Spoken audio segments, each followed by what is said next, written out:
सारी चीज़ें, मतलब किसी भी समाज को जब हम देख तरह से उनको देखना पड़ता है। एक तो वो सामूहिक रूप में एज ए महिला होने के नाते, दूसरा कि वो एक आदिवासी महिला, एक गैर आदिवासी महिला, है ना। 3 स्टेज में आपको उनकी समस्याओं को देखना और समझना पड़ेगा। क्योंकि अगर हम सिर्फ और सिर्फ महिलाओं की बात करते हैं, चाहे वो आदिवासी हो गैर आदिवासी हो, तो आपको देखना पड़ेगा कि अच्छा शिक्षा का प्रचार प्रसार इनमें हुआ है कि नहीं, है ना। लेकिन अगर आप दहेज की समस्या को देखना चाहेंगे तो सिर्फ गैर आदिवासी महिलाओं के बीच में देखना पड़ेगा, और आदिवासियों के बीच में आपको उस समस्या को ढूंढने की ज़रूरत नहीं है ना, क्योंकि वहाँ है नहीं। तो इसलिए आप वहाँ आएंगे तो आपको खाली ही मिलेगा सारा चीज़। तो हर एक का अपना अपना ये होता है और उस आधार पे चीज़ों को देखना पड़ता है। जैसे मेरी समस्या, अगर मैं बाहर जाती हूँ, है ना, काम करने के लिए, तो मेरे साथ कोई कैसा पेश आएगा, और अगर आप जाओगे तो आपके साथ कैसे पेश आएंगे। हम जिस समाज में रहते हैं वो वर्ण व्यवस्था है, वर्ग व्यवस्था है, तो इसमें ये चीज़ें भी काम करती है ना। तो आपकी मतलब अगर महिलाओं की समस्या को देखते हुए अगर आप इसको छोड़ देंगे तो फिर आपका एक जो निष्कर्ष का जो बिंदु आएगा वो आधा अधूरा आएगा। ऐसे साहित्य के क्षेत्र में भी अगर आप देखेंगे कि महिलाएं, आदिवासी महिलाओं का जो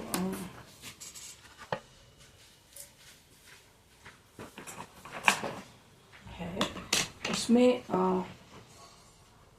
पलायन की दृष्टि से अगर आप देखेंगे, है ना, तो पलायन की दृष्टि में आपको लगेगा कि ट्रैफिकिंग उनका बहुत हो रहा है, उनका पलायन भी बहुत सारा हो रहा है। लेकिन जब आप उनकी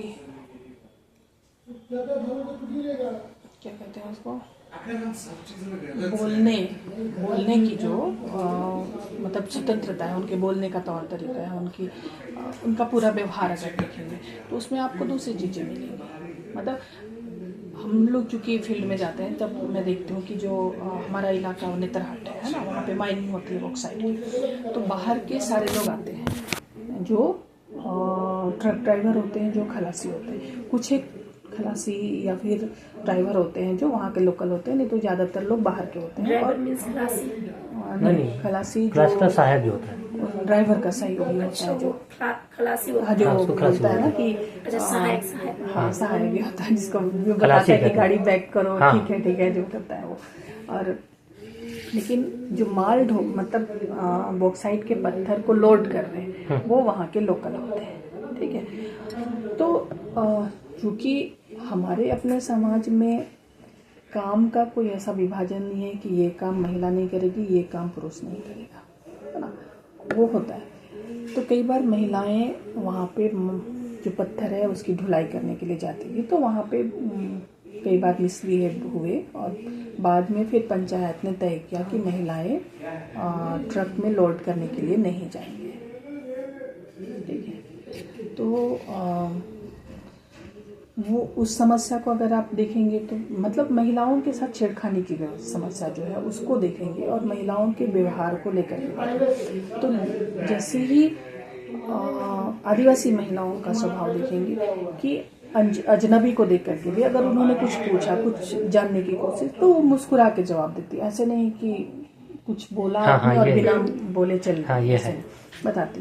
लेकिन हम अगर आप बिहार में वैसा देखेंगे तो आपको देखते ही या तो पर्दा ही कर लेंगी, बोलेंगी ही नहीं, दरवाजा बंद कर देंगी, ये सब। तो इस तरह की जो बिहेवियर है उनको भी हमको स्टडी में देखना पड़ेगा, तब हम महिलाओं का मतलब जो उनका जो अपना मूल्यांकन वो आप समझ पाएंगे, है ना। लेकिन हम लोग उन चीज़ों को छोड़ देते हैं और अक्सर बस जो लिखी लिखाई चीज़ें होती हैं तो उनके आधार पर तय करते हैं। चलो हम लोग विषय से बहुत आगे चले गए।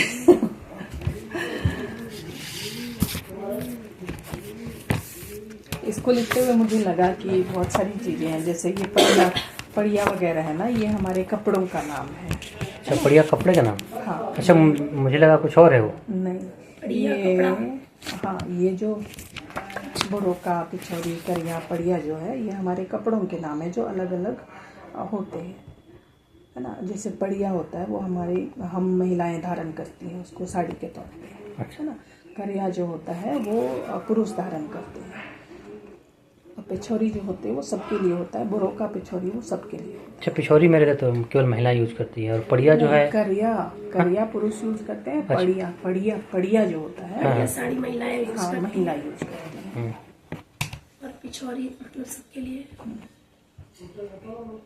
पिछवाड़ी का मतलब होता है वो दुपट्टा ना मैम? नहीं, टॉवेल वो टाइप। चौखुट्टा एक कपड़ा होता है बुना हुआ, और जिसमें चारों कोने में रस्सी होती है। तो आप उसको ओढ़ भी सकते हैं, और जब कभी मौका मिले तो आप उसको सामान भी उसमें लेके जा सकते हैं। ठीक है। और ये पाड़ू, दुरंग, ठड़िया, लसुआ ये हमारे राग हैं, जो हम गीत गाते हैं ना, उसके राग होते हैं, समय समय पर जो गाए जाते हैं।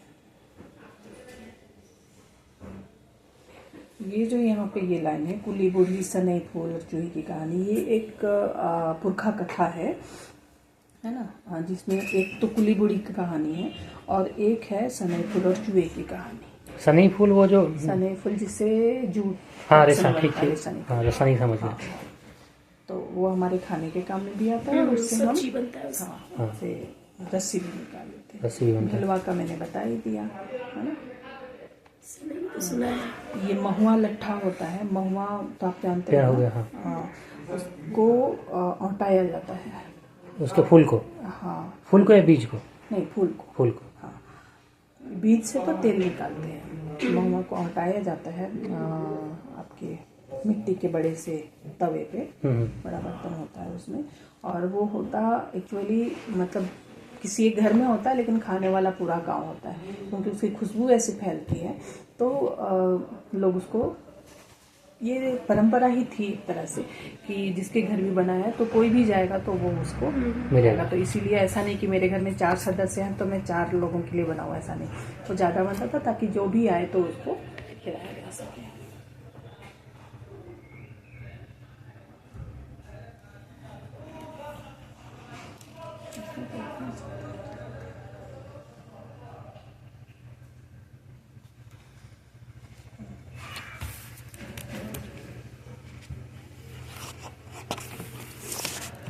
ये दूसरा जो है, ये सलवा जुड़ुम के बारे में जानते ही होंगे आप लोग, सुना ही होगा। किसके बारे में? सलवा जुड़ुम, ये जो दूसरी कविता है मेरी। ये क्या होता है? सलवा जुड़ुम एक ये था जिसमें छत्तीसगढ़ में बनाया गया। नहीं, मैं यूपी का ही रहने वाला हूँ। छत्तीसगढ़ में मेरी पोस्टिंग है वहाँ, नवोदय विद्यालय कहाँ में। पे? नवोदय विद्यालय में। हाँ, कहाँ पर? कबीर धाम जिला, ये कबीर धाम कवर्धा। तो वहाँ पर बच्चे आते हैं, तो वो गाते भी बहुत अच्छा है, और वो तो हाँ, तो वहाँ पर जो है जनरल का रिजर्वेशन बिल्कुल ना के बराबर 1-2 बच्चे होते हैं, बाकी ओबीसी, एससी और एसटी यही सब बच्चे रहते हैं। तो वहाँ पर जो म्यूजिक टीचर हैं तो वो भी मध्य प्रदेश के हैं, वो यादव हैं। तो वो बताते हैं कि देखिए ये राग यहाँ का है, ये राग यहाँ का है, तो वो बताते हैं। तो ये सलवा जुड़ुम नक्सलियों के खिलाफ तब ये किया गया था, सरकार की तरफ से ऑर्गेनाइज किया हुआ एक संगठन था। अच्छा, जिसमें गांव के गांव लोग शामिल हुए थे नक्सलियों को खत्म करने के लिए। लेकिन उसको नक्सली का मतलब क्या है वैसे, आपके अर्थ में क्या है? हम लोगों को तो कुछ और बताया जा रहा है जैसे। देखिए, अब जिनके लिए सरकार या लोग इस्तेमाल करते हैं ना नक्सली शब्द, वो असल में बहुत ही छुटपुट बचे हुए हैं। बाकी तो जो भी उनके नाम से हो रहे हैं वो या तो सरकार के पाले हुए लोग हैं, ठीक है, या फिर जो आपराधिक संगठन है वो है। क्योंकि नक्सल मूवमेंट जब शुरू हुआ था वो एक विचारधारा को लेकर के शुरू हुआ था, है ना। नक्सलवाड़ी जगह है, गांव है, और वहाँ से वो चीज़ें निकली, इसीलिए उसको नक्सल नाम दिया गया। अच्छा, ठीक है।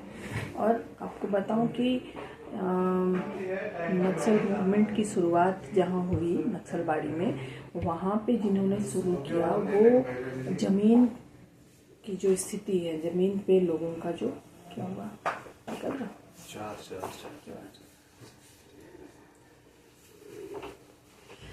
तो वहाँ पे एक जंगल संताल उनका नाम ही है, वो संताल कम्युनिटी के थे।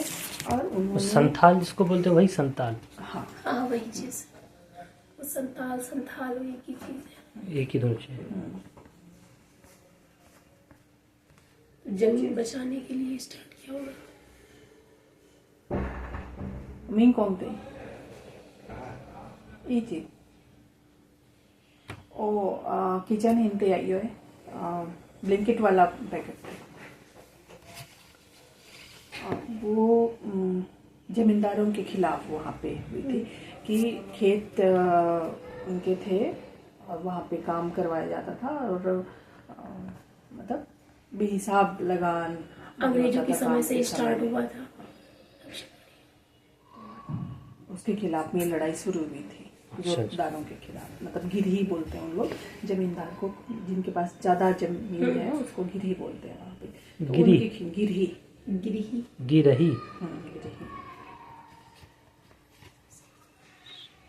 अच्छा, तो वो ये वहाँ से हुआ, फिर चीजें उसमें बदलती गई होंगी। हाँ, फिर लोग चूंकि वो बड़ा मूवमेंट बना ना, तो जितने भी पढ़े लिखे लोग थे उन लोग मतलब उस समय के इंजीनियर डॉक्टर इस तरह के लोग उस ये में शामिल हुए थे और उन्होंने फिर उस चीज़ को बढ़ाया और वो जहाँ भी मतलब ज़मीन को लेकर के मूवमेंट चला वहाँ पे वहाँ से लोग निकल के गए और उन्होंने काम किया वहाँ पे। लेकिन आज के संदर्भ में कहेंगे तो बहुत मामूली उस तरह के लोग विचारवान लोग बचे हुए हैं और ज़्यादातर हमारे अगर अपने इलाकों में देखो मैं झारखंड में तो ज़्यादातर यहाँ पे अपराधी समूह हैं जो उनके नाम के बदले में तब ये कार्रवाई करते हैं। मैम अब थोड़ा सा आपके परिचय के बारे में बातचीत हो जाए, जैसे जो आपका जो जन्म वगैरह है, हो सकता है कि पता नहीं जो गूगल पर दिया है वो कैसा है क्या है। नहीं, मेरा जन्म सिमडेगा झारखंड के सिमडेगा डिस्ट्रिक्ट में हुआ। जब जन्म हुआ था उस वक्त तो सब डिवीज़न कहलाता था वो, अब वो जिला है। अच्छा। तो सिमडेगा में हुआ और अपने ननिहाल में हुआ।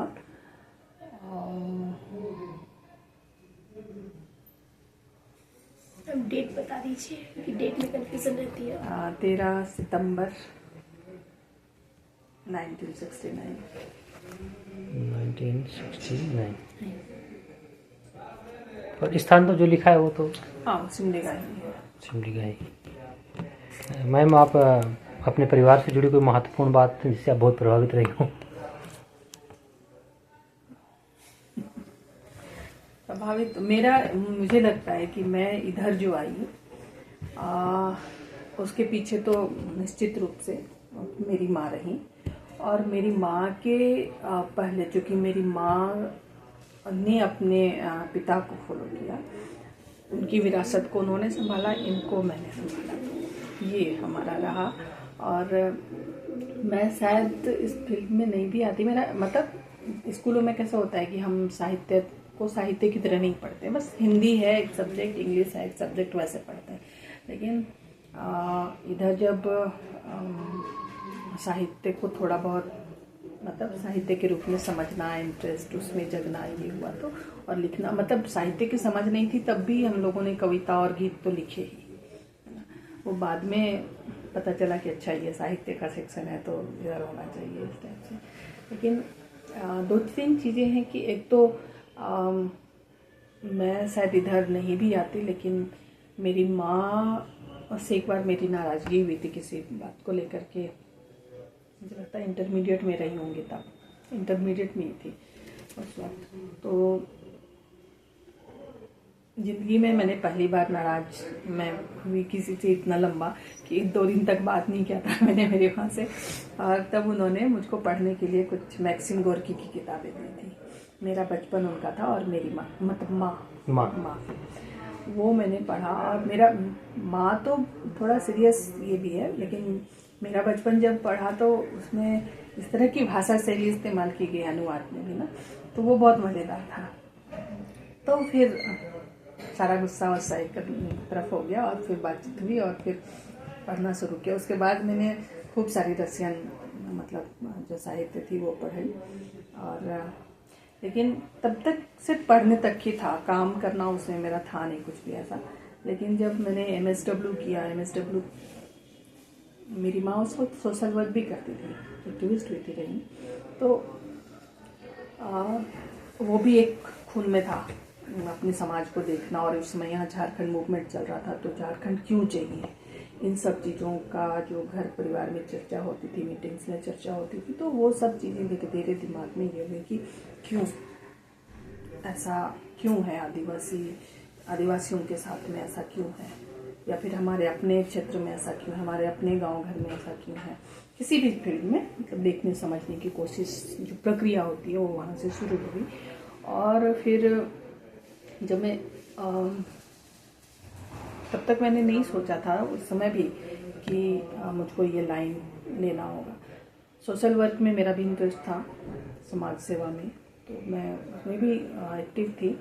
लेकिन जब लोगों ने कहा कि तुमको जब एक्टिविस्ट बनना है या फिर समाज सेवा के क्षेत्र में काम करना है, तो माँ की जो सहेलियाँ थी जो अलग अलग देश से, अलग अलग फील्ड से थी, उन्होंने कहा कि तुम MSW करो। मैंने कहा ठीक है चलो। हम लोगों को तो पता नहीं था कि MSW जैसा सब्जेक्ट भी कुछ होता है। तो मैंने मेरा मनोविज्ञान मेरा विषय था, तो मैं मनोचिकित्सक के रूप में अपने आप को देखना चाहती थी। लेकिन जब MSW के लिए तो वो भी एक ये था, तो गई उसके लिए। और वहाँ पे जब गई तो पता चला कि मेरा जो सब्जेक्ट है वो वहाँ पे नहीं है। अब यहाँ से राजस्थान जाके वहाँ पर से लौट आना, तो हम लोगों को लगा कि हमने जो पैसे खर्च किए आने जाने और रहने में यहाँ पे, वो बेकार चला जाएगा। तो जब आई हूँ तो यहाँ पे रह के कर ही लेती हूँ वाला हुआ मेरा। और लेकिन जब मैंने वहाँ एडमिशन लिया, और हम लोग झारखंड में इतना संघर्ष रहा है यहाँ पे गैर आदिवासियों के साथ में, आदिवासियों का जो संघर्ष रहा है, और जिस तरह की मानसिकता सब समय हम लोगों ने देखा। लेकिन आमने सामने कोई कभी पूछता नहीं था कि तुम किस कास्ट के हो, है ना। सारे लोग, मतलब मेरी सहेलियां भी जब मैं कॉलेज कर रही थी तो अदर कास्ट की थी, जनरल थी, लेकिन उन्होंने कभी ये नहीं पूछा कि तुम ये हो। जबकि हम साथ में मिलना जुलना, लिखना पढ़ना सारा कुछ होता है। लेकिन जब मैं ऐसे एक संस्थान में गई, और उस संस्थान में जब मुझको किसी ने पूछा कि तुम कौन से कास्ट से हो, तो मुझे ये धक्का लगा कि कौन सी दुनिया में है हम, मतलब कहाँ आ गए, जहाँ हमारे यहाँ तो कोई नहीं पूछता है। अगर हम सोशल फील्ड में हैं तो कोई नहीं पूछता है कि तुम किस जात के हो, लेकिन यहाँ तो हम उसकी पढ़ाई करने के लिए आ रहे हैं और यहाँ पूछा जा रहा है कि तुम किस जात के हो। तो मैंने तब भी सोचा कि लौट चलती हूँ, लेकिन फिर समझाया खुद को कि नहीं, देखना चाहिए रह के कि क्या होता है, कैसा होता है। क्योंकि वो होता है ना कि ज्ञान को हम दो तरीके से देखते हैं। एक तो एकदम सीधा लक्ष्य होता है कि हाँ भाई हमको वही बनना है, एक दूसरा होता है कि सारी चीज़ों को देखते समझते हुए हमको अपने लक्ष्य तक पहुँचना। तो मैंने कहा कि ठीक है, मेरा लक्ष्य वो है जरूर, लेकिन मैं देखूँ चीज़ों को कि कैसा होता है। राजस्थान के बारे में जब हम गए यहाँ, तो मुझे लगा कि वो तो बिल्कुल मरुस्थल होगा, उजाड़ सूखा, लेकिन वहाँ जाके उल्टा देखा। तो फिर उसी तरह से वहाँ पे जब विषय को देखना समझना हुआ, तो मतलब प्रोफेशनलिज्म क्या होता है इसकी समझ आई। और वहाँ के बाद जब पढ़ना लिखना शुरू किया बाकी और चीज़ों को, कि आदिवासियों के बारे में लोग क्या समझते हैं। मुझको वहाँ भी, क्योंकि मैं झारखंड से मतलब थी अपने बैच में, तो मुझको वहाँ मेरे टीचर भी कहते हैं, वंदना बताएगी कि नक्सली क्या होते हैं, ठीक है। तो इस तरह से इंडिकेट करना कि भाई हमें तो नहीं मालूम था, कि उस समय मुझे मालूम भी नहीं था कि नक्सल मूवमेंट क्या होता है, नक्सली कौन होते हैं, किस लिए होते हैं। वो तो हम सबको शामिल यहाँ देखते थे कि किस तरह से लूटपाट हो रहा है लोगों के साथ में, हमारा खनिज, हमारे खेत खलिहान सारे जा रहे हैं, हमारी जो महिलाएं हैं सबके साथ में। तो उसको हम अलग ये करके नहीं देखते कि ये नक्सली कर रहा है या ये कोई बाहरी कर रहा है। हम जानते थे कि शोषक और शोषित वाला मामला है यहाँ, लेकिन चीज़ों को देखने का नज़रिया वहाँ बदला, और जो लिखा हुआ पढ़ा कि आदिवासियों के लिए क्या लिखते हैं लोग, है ना। किसी भी स्ट्रीम में, चाहे वो मानव शास्त्र हो, समाज शास्त्र हो, या फिर समाज सेवा का पेट, तो क्या कहते हैं उसके बारे में। लिटरेचर में भी कि आदिवासियों के लिए लोगों की धारणाएं क्या है, ये समझ में आई। तब फिर हम लोगों ने कहा कि हमारी पीढ़ी, मतलब हम तीसरी पीढ़ी थे अपने समुदाय में, या फिर अपने आदिवासी समुदाय में भी तीसरी चौथी पीढ़ी है हम लोग की, जो पढ़ रही है ना, और पढ़ के चीज़ों को समझ रही है। और वो समझदारी हमको कहाँ दिखानी है, अपनी नौकरी और पेट पालने में, या फिर अपने समुदाय को के बारे में लोगों को बताने में। अगर मुझको आदिवासी होने के कारण सरकार ने बेनिफिट दिया है, तो मेरे समाज के बारे में जो लोग लिख रहे हैं, जो कह रहे हैं, जो गलत चीज़ें हैं, उनको दूर करने की जिम्मेदारी मेरी भी तो है ना। एक जिम्मेदारी तो है ना मेरी। तो इसलिए फिर हम लोगों ने इस रास्ते को किया कि ठीक है चलो। मैम, आपकी पहली कृति कौन सी थी? मेरी पहली कृति समझौता नाम की हिंदी की कविता थी। हिंदी की कविता थी, और उसके बाद उसमें मैंने वही गंधार में जो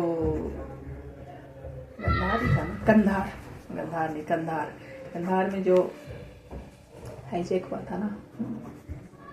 अच्छा। विमान।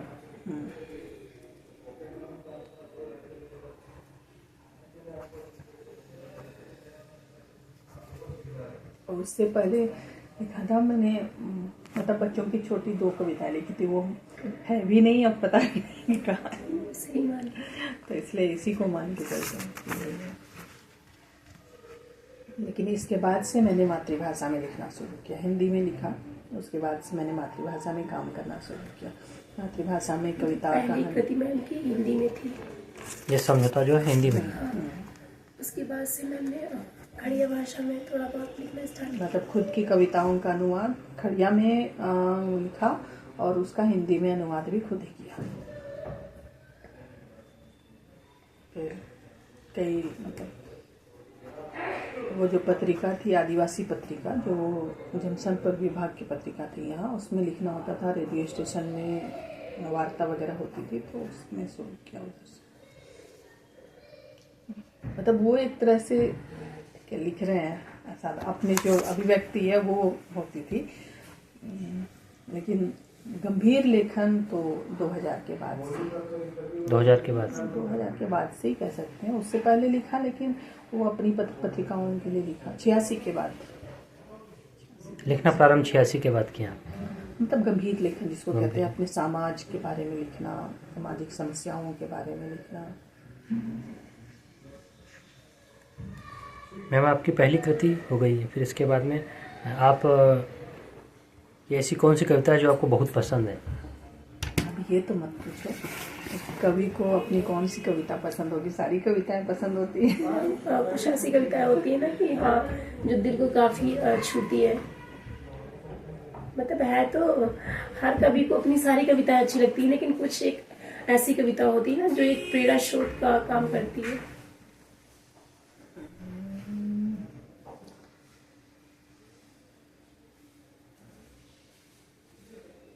एक है, मतलब 2 कविताओं को मैं ज़्यादा ये कहती हूँ। एक तो है इसमें है जो पहली कविता है, मैं चिंतित हूँ, उसको लेकर के। और एक दूसरी कविता है मेरी जो जिसमें मैं कहती हूँ कि हम धरती की माड़ हैं।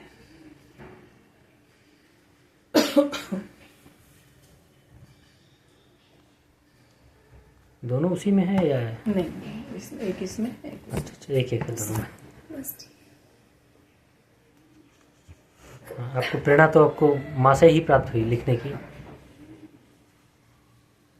माँ से मिली, और चूंकि माँ भी लिखती थी तो वो मतलब उन्होंने जिस तरह से आलोचना को ना, और हम लोगों को कैसे जोड़ा उसमें कि हम 2 ही भाई बहन थे, तो वो जो भी लिखती थी, बाद के दिनों में तो भाई चला गया, लेकिन उससे पहले भी जो भी वो लिखती थी, आर्टिकल्स लिखेंगी या कहानियाँ लिखती थी, तो वो कहेंगी जरा पढ़ो, ऐसा बताना। तो फिर हम दोनों भाई बहन अपना अपना उसमें व्यूज़ देते थे। ठीक है, और मतलब क्या हम लोगों को क्या पसंद आया, हम उसके नज़रिए से देखते थे कि वो बाकी ऐसे कि नहीं क्या गलत है क्या सही नहीं, हमें क्या पसंद आया क्या नहीं आया, कहाँ समझ में नहीं आया, इस चीज़ को हम आकलन से कहते थे। तो इंटरेस्ट बढ़ाने में वो भी एक कारण रहा हमारा, जो है साहित्य को समझने में या जीवन को देखने में। क्योंकि उनकी जो कहानियाँ होती थी वो बिल्कुल ज़मीनी चीज़ों को लेकर के थी, अपने आसपास जमीन से जुड़ी हुई। उनके आर्टिकल्स भी वैसे ही होते थे। तो हमको अपनी चीज़ों को समझने में, क्योंकि और कोई रास्ता, हम कहते हैं ना कि कोई बताने वाला नहीं है, तो कौन बताएगा। तो फिर माँ और माँ की कृतियाँ ही हमको समझाने में सहायक होती हैं। मम्मी पापा का नाम भी बता दीजिए। मेरी माँ का नाम है रोज़ क्रिकेटा और पापा का नाम सुरेश चंद्र टेटे है। उसकी बेटा, आपकी माँ का नाम? अच्छा, मैंने उनके बारे में पढ़ा है, मुझे ये जानकारी नहीं थी, क्योंकि ऐसा लिखा मिलता नहीं है ना कि मतलब आपकी मम्मी। तो अभी मुझे मैम ने बोला था कि जितने भी मतलब राइटर हैं उनके नाम, उनकी रचनाओं के नाम लिखकर भेजिए, तो मैंने भेजा था, तो इनका भी नाम था।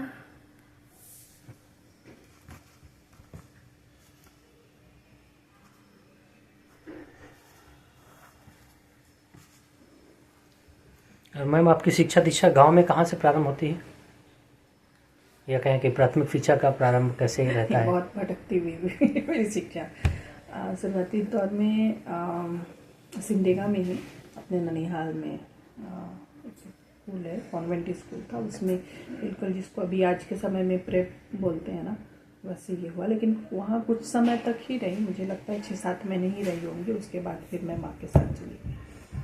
फिर रांची में कुछ समय तक रही, कुछ समय पटना में बिताया। प्राथमिक स्तर तक भटकना ही हुआ मेरा, मतलब जहाँ जहाँ माँ गई या फिर मेरी नानी गई वहाँ वहाँ पे हुआ। फाइनली अगर हम कहेंगे तो रोशनपुर गुमला में मेरे मतलब प्राथमिक स्तर की पढ़ाई कंप्लीट की। हाई स्कूल मैंने गुमला उर्सुलान कॉन्वेंट से किया और फिर कॉलेज के लिए यहाँ आ गई, ग्रेजुएशन यहाँ तक किया। किस विषय में हुआ यहाँ पर? मेरा साइकोलॉजी में। तो ग्रेजुएशन में 2 और कौन से रहते हैं? एक साइकोलॉजी हो गया, दूसरा इंग्लिश था, इंग्लिश और हिस्ट्री। तो ये ऑनर्स था या? नहीं, साइकोलॉजी ऑनर्स था। Psychology honours. और फिर पीजी मैंने सोचा था कि साइकोलॉजी में ही करूँगी, लेकिन फिर MSW में चली गई। मैम आप अपने परिवार, मित्र या गुरु में सबसे अधिक किससे प्रभावित हुई, और जिससे आप प्रभावित हुई तो फिर उसके अंदर शिक्षा क्षेत्र में जो बदलाव? प्रभावित वाला बात बोलेंगे तो पीटेंगे नहीं लोग मुझको। सबसे ज़्यादा? नहीं, ऐसा कुछ नहीं है। नहीं, माँ का तो आपने बताया कि वहाँ से प्रेरणा मिली। वहाँ वो तो खैर रहा ही, मतलब मेरे परिवार में साहित्य को समझने, देखने, उस पर काम करने के बारे में 3 लोग, मतलब नाना तो थे नहीं, हालांकि बाद में जब उनकी चीज़ों को पढ़ा तब समझ में आया काफ़ी सारा। और ख़ास करके उन्होंने भी, क्योंकि वो हमारे समुदाय के वो नींव के पत्थर रहे मेरे नाना साहित्य में। नाना का क्या नाम था? प्यारा क्रिकेटा। जो फाउंडेशन उन्हीं के नाम से? उन्होंने लगभग 150 स्कूल खोले थे, सरकार नहीं बोलेंगे उसको, आदिम जाति सेवा मंडल जो हुआ करता था उसकी मदद से खोले थे। फिर उन्होंने गांव वालों की मदद से स्कूल, लगभग 150 स्कूल खोले होंगे, जो आज सरकार के ने अधिकृत कर लिया है उसको। जो सरकार के? हाँ, उसने अंडरटेकिंग में चला गया अब तो सब। तो उनकी मतलब बहुमुखी प्रतिभा थी उनकी। वो शिक्षा में भी थे, समाज सेवा में भी थे, पॉलिटिक्स में भी थे और साहित्य में भी थे। तो सारा घोल माल करके हमारे में भी वो आया है, ये सारी चीज़ें। फिर माँ का तो है ही। उस माँ के बाद में शादी किया मैंने, तो शादी में भी पॉलिटिकली और साहित्य दोनों चीज़ों को लेकर के हुआ। तो पॉलिटिक्स में तो उतना ज़्यादा नहीं, लेकिन हम ये नहीं कह सकते ना कि कोई भी आदमी जो पॉलिटिकली काम नहीं करता है तो उसका पॉलिटिकल सोच नहीं होगा, ऐसा तो नहीं है। हाँ। तो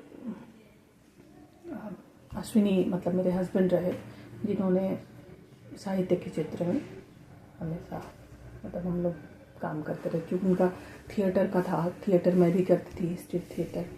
तो इस तरह से हम लोगों ने चीज़ों को समझा और आगे बढ़ा, एक दूसरे को सपोर्ट। तो थिएटर का प्रारंभ कब से किया आप? मैं जब इंटरमीडिएट में थी तब से थिएटर, ये थिएटर का स्ट्रीट थिएटर था स्ट्रीट। कर्नाटक में। हाँ जी, उस वक्त झारखंड को लेकर के जो मूवमेंट चल रहे थे, तो हम मूवमेंट को सपोर्ट करने के लिए थिएटर के माध्यम से काम करते थे।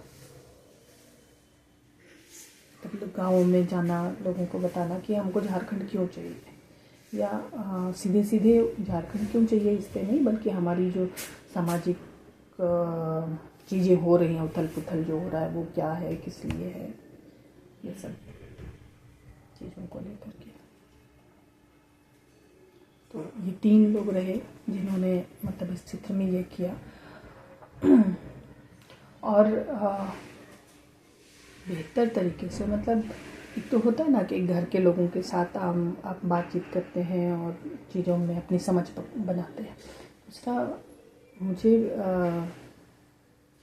सजेस्ट किया था, क्योंकि डिस्कशन काफ़ी होते थे ना घर में भी, तो अश्विनी ने सजेस्ट किया था नगोगी को पढ़ने के लिए, नगोगी वाथ्योंगो को पढ़ने के लिए सजेस्ट किया था। तो उनकी जो कृतियाँ थी उनको पढ़ा, तो मतलब अपने समाज को देखने की जो आप में क्षमता होनी चाहिए, दृष्टि होनी चाहिए, उसको उन्होंने काफ़ी मतलब उसको कहते हैं हम मैं अपनी भाषा में कहती हूँ, उन्होंने मांझा मेरी दृष्टिकोण को। हाँ ठीक है। तो वो क्या नाम बताया उनका? नगोगी वाथ्योंगो।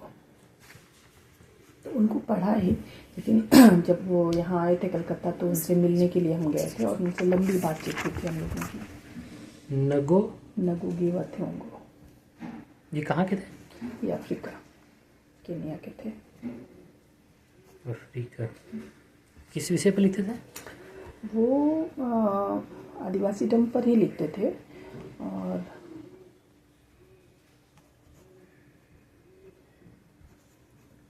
अफ्रीका, केन्या लिख लीजिए।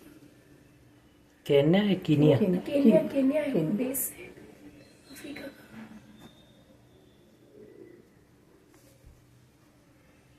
उन्होंने मतलब आदिवासी समुदाय के सांस्कृतिकता को लेकर के खूब लिखा है।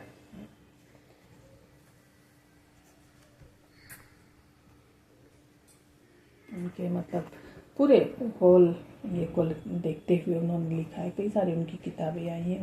उनका जो वहाँ के जो आदिवासी हैं उनका संघर्ष को लेकर के, ज़मीनी संघर्ष, भाषा को लेकर के, संस्कृति को लेकर के, जो हमारे प्राकृतिक संसाधन हैं उनको लेकर के लिखा है। तो चूँकि हम लोग जिस सीए से पढ़ के निकलते हैं तो हमको संस्कृति का मतलब सिर्फ नाच गान इतना ही समझ में आता है, रीति रिवाज। हाँ। लेकिन उन्होंने उसके अंदर जाकर के जो चीज़ें हैं हमारे बीच में उसके बारे में लिखा है। तो वो मुझे काफ़ी अच्छा लगा और उस मतलब अपनी समझदारी को विकसित करने में उनका सपोर्ट रहा, उनकी किताबों का। हाँ, उनको पढ़ने से और जिज्ञासा जो है प्रबल हुई इधर आने की। समझ पाए कि भाई क्यों, मतलब ठीक है जैसे तेरे ये लोग तो सिर्फ नाचते गाते हैं, मतलब बाकी दुनिया बोल रही है कि ये तो नाचते गाते रहते हैं, तो हम भी कहेंगे हाँ जब देखो तब नाचना ही शुरू हो जाते हैं। लेकिन वो नाचना क्यों है ना, कैसे है और वो क्या कह रहा है, वो अभिव्यक्ति का एक माध्यम है, तो वो क्या अभिव्यक्त कर रहा है, इन सब चीज़ों को समझना। तो यहाँ और अफ्रीका में कुछ क्या समानता रहती है? देखो जो हमारी मतलब आदिवासी फिलोसफी है ना, वो सब जगह एक है, इसीलिए हम एक दूसरे से मतलब जुड़ते हैं, है ना। हमारा जो दर्शन है जीवन को जीने का, जीवन को देखने का, वो एक ही है। भले हमारा रंग रूप, पहनावा, रिचुअल सब अलग होते हैं, लेकिन एक ही है। जैसे हम जो दर्शन देखते हैं ना, उसमें अगर आपने आदिवासी दर्शन की जो हम लोगों ने गाइडलाइन देखी है, उसमें कि कैसे मतलब नस्ली भेदभाव नहीं करना, चीज़ों को सुंदर असुंदर में, श्रेष्ठ अश्रेष्ठ में विभाजित नहीं करना, गरिमा, हर एक की गरिमा को बनाए रखना, चाहे वो पृथ्वी हो, इंसान हो या जानवर हो, किसी की, है ना। लोभ लालच का का जो मतलब लोभ लालच नहीं कर, इस तरह की कोई धारणा वहाँ पर नहीं है नहीं। आदिवासी समाज में कि कोई सुंदर है कि नहीं है, कोई धनवान है, पैसे वाला है कि नहीं है, ऐसा नहीं, ऐसा कुछ भी मतलब नहीं। ये कह सकते हैं उनका जो संघर्ष है वो एक है।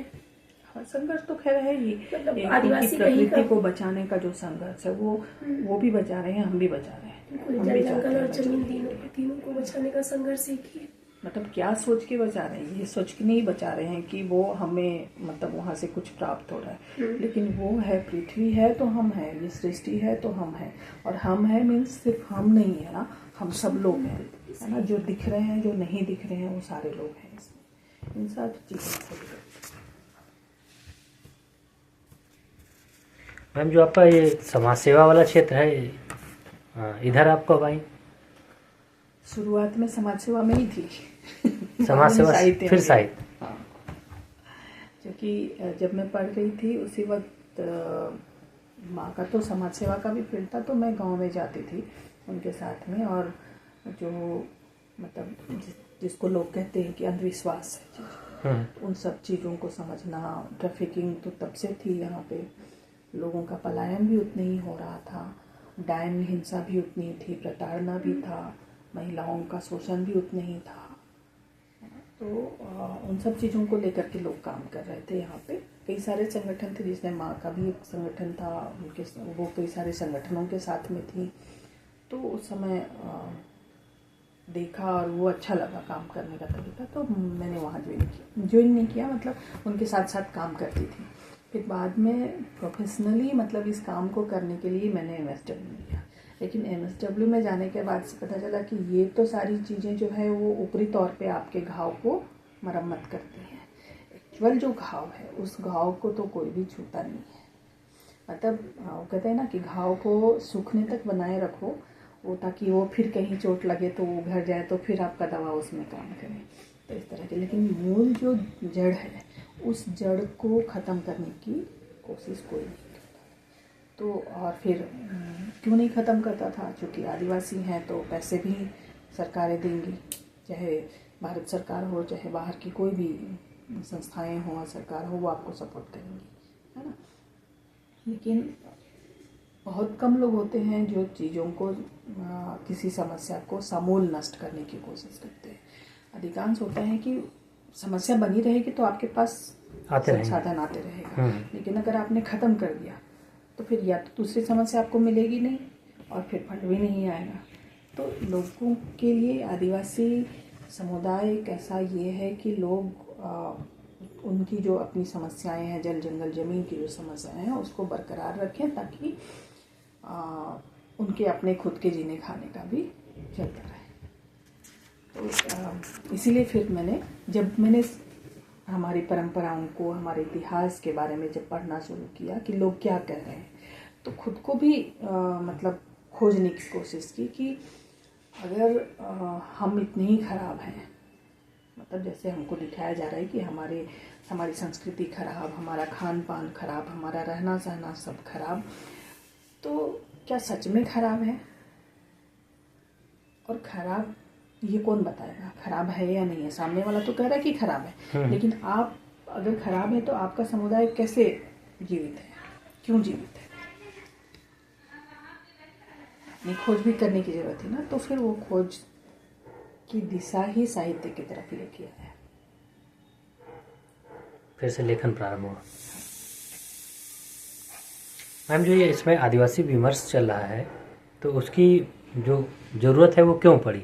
मतलब अगर कहें कि आपकी समझ में, आपको अगर आप कहना चाहेंगी तो आदिवासी विमर्श क्या है मतलब आपके इस हिसाब रूप से? में देखेंगे उसे कि आदिवासी विमर्श क्यों? सीधी सी बात है भाई, आदिवासियों को लोग जानते ही नहीं है ना, उनके साहित्य को नहीं जानते हैं, उनके इतिहास को नहीं जानते, क्योंकि वो पढ़ाया नहीं गया कभी भी। उनकी फिलोसॉफी को आप सारी फिलोसॉफी पढ़ लीजिए, लेकिन ट्राइबल फिलोसॉफी पढ़ते हैं क्या? नहीं, उसको नहीं पढ़ते हैं ना। क्यों नहीं पढ़ते हैं? वो सबसे अलग है ना, तो उसको तो और पढ़ना चाहिए, है ना। जैसे जब हम आदिवासी कहते हैं कि हम प्रकृति पूजक हैं, तो सारे लोग कहते हैं कि प्रकृति पूजक हम हैं। नहीं है सब लोग। क्यों नहीं है? क्योंकि एक दो पौधों को पूज लेना प्रकृति पूजा नहीं है, प्रकृति पूजा में पूरी प्रकृति को पूजना, उसको समझना, उसका संरक्षण करना, उसको आगे बढ़ाना, ये आपका है। तो बहुत सारी चीज़ें हैं जैसे फिलोसॉफी मैंने कहा नहीं जानते हम, हमारी जो हमारा जो लिटरेचर है नहीं जानते, हमारी परंपराओं का जो कारण है, जो परंपरा के रूप में हम लगातार निर्वहन कर रहे हैं, उनमें जो नियम कानून है उनके बारे में कोई नहीं जानता है। ठीक है, बहुत पहले मैं मेनका गांधी इसमें थी, भाजपा में नहीं, उनको एक मंत्री पद दिया गया था, वो जंगल को लेकर के था, क्या पद होता है देखो, जो फॉरेस्ट डिपार्टमेंट जो देखता है, फॉरेस्ट जो जंगल के बारे में जो करता है, जनसंचार वन मंत्री थी। वन मंत्री। तो उन्होंने कहा था कि आदिवासियों से जंगलों को खतरा है। अब आप सोचो कि जो आदिवासी सदियों से जंगल में रहते आए हैं, उनसे कैसे खतरा है जंगल को? कि बचा रहे हैं। अपना घर कोई तोड़ता है क्या? नहीं ना। नहीं तो उनका उपयोग भी ऐसा नहीं है कि जंगल नष्ट हो जाए।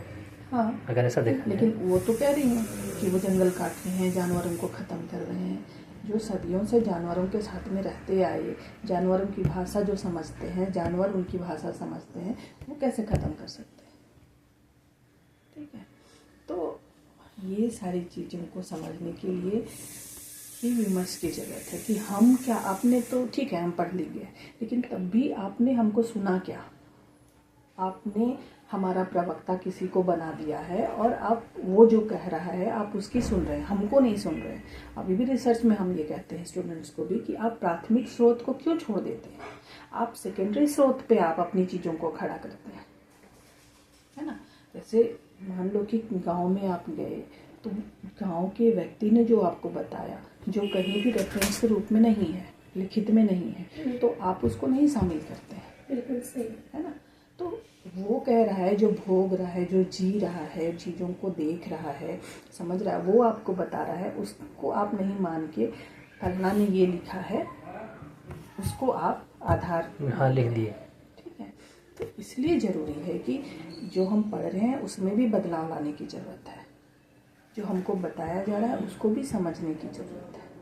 इसीलिए विमर्श की ज़रूरत आई है कि एक छोटा सा समूह, आदिवासी समूह, जिसके बारे में आप कुछ भी नहीं जानते हैं लेकिन आपको लगता है हम जानते हैं,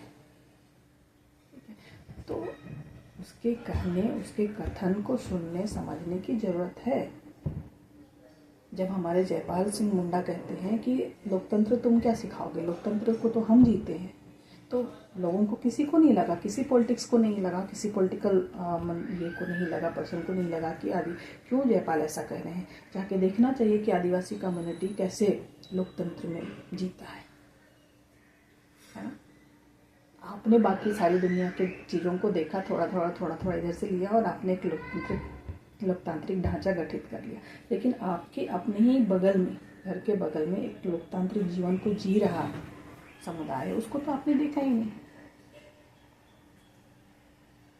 तो इसलिए चीज़ों को देखने समझने की ज़रूरत है कि आदिवासी विमर्श में इन सब चीज़ों को आप देखने और समझने की कोशिश करें कि जो आपने देखा है अब तक, इतना आपने पढ़ा है अब तक, इतना समझा है, उसके इतर एक समुदाय है, उसको भी देखिए और समझिए और फिर तय कीजिए। जैसे हम लोग कहते हैं ना कि भारतीय साहित्य में सारे लोग हैं आदिवासी साहित्य को छोड़ के, तो आदिवासी साहित्य को छोड़ के आप भारतीय साहित्य कैसे हो सकते हैं? ये भी तो आपका हिस्सा है ना भारत का, तो इसको आपने कैसे छोड़ दिया? ये भी तो शामिल होगा उसमें। तो इन सब चीज़ों को जानने समझने के लिए अब हम इस स्थिति में नहीं है कि हमारे पास कुछ भी नहीं है पढ़ने के लिए। अब हमारे पास कई सारी चीज़ें हैं, लेकिन उन सारी चीज़ों के बरक्स वहाँ भी कुछ चीज़ें हैं जो लिखी नहीं गई हैं, जो आप तक पहुँची नहीं है, उनको जानने समझने की ज़रूरत है। और वो जो ये दायित्व पढ़े लिखे लोगों का है कि उनकी समझ को सामने ला करके जो चीज़ें चल रही हैं वहाँ पे लाया जाए, ताकि आप चीज़ों को समझ सकें कि क्या है, क्या नहीं है, क्या होना चाहिए।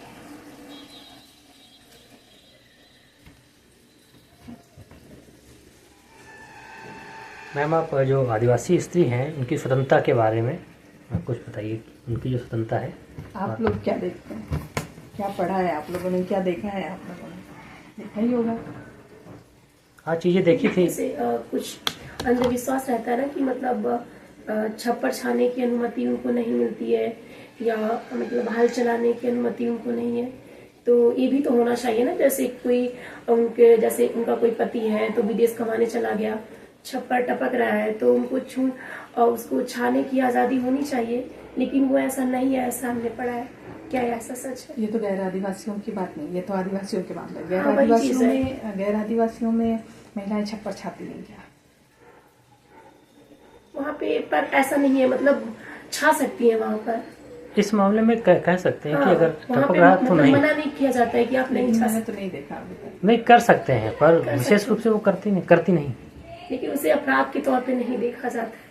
लेकिन वहाँ पे जो मैंने कविताओं में पढ़ा है ना, उसे अपराध के तौर पे कि हाँ आप छप्पर छू नहीं सकते, वो आपको मना है, आप हल नहीं जा सकते हो, आप तीर धनुष नहीं चला सकते हो। तो इन सब चीजों के बारे में जो है क्या है ना कि कुछ चीज़ें जो बिल्कुल सामने कह के सामने आ जाती हैं, और कुछ चीज़ें होती हैं कि कहीं नहीं जाती हैं लेकिन वो है। ठीक है, उसको इस तरह से देखो कि गैर आदिवासी महिलाएं छप्पर छाती नहीं है। मैंने तो आज तक नहीं देखा किसी को तरह से। नहीं, अपवाद स्वरूप छोड़िए, बाकी जैसे कुछ हो जाता है, बाकी उसको वही पुरुष ही बनाते हैं। बड़ा काम, वजन काम पुरुष ही करेंगे। तो यहाँ भी वही था, लेकिन जब हम लिखने पढ़ने पे आते, लिखना पढ़ना किसने किया है ना, तो उसमें भी कई सारी चीज़ें हम कह रहे हैं, कुछ सामने वाला समझ कुछ रहा है और लिख कुछ हो रहा है।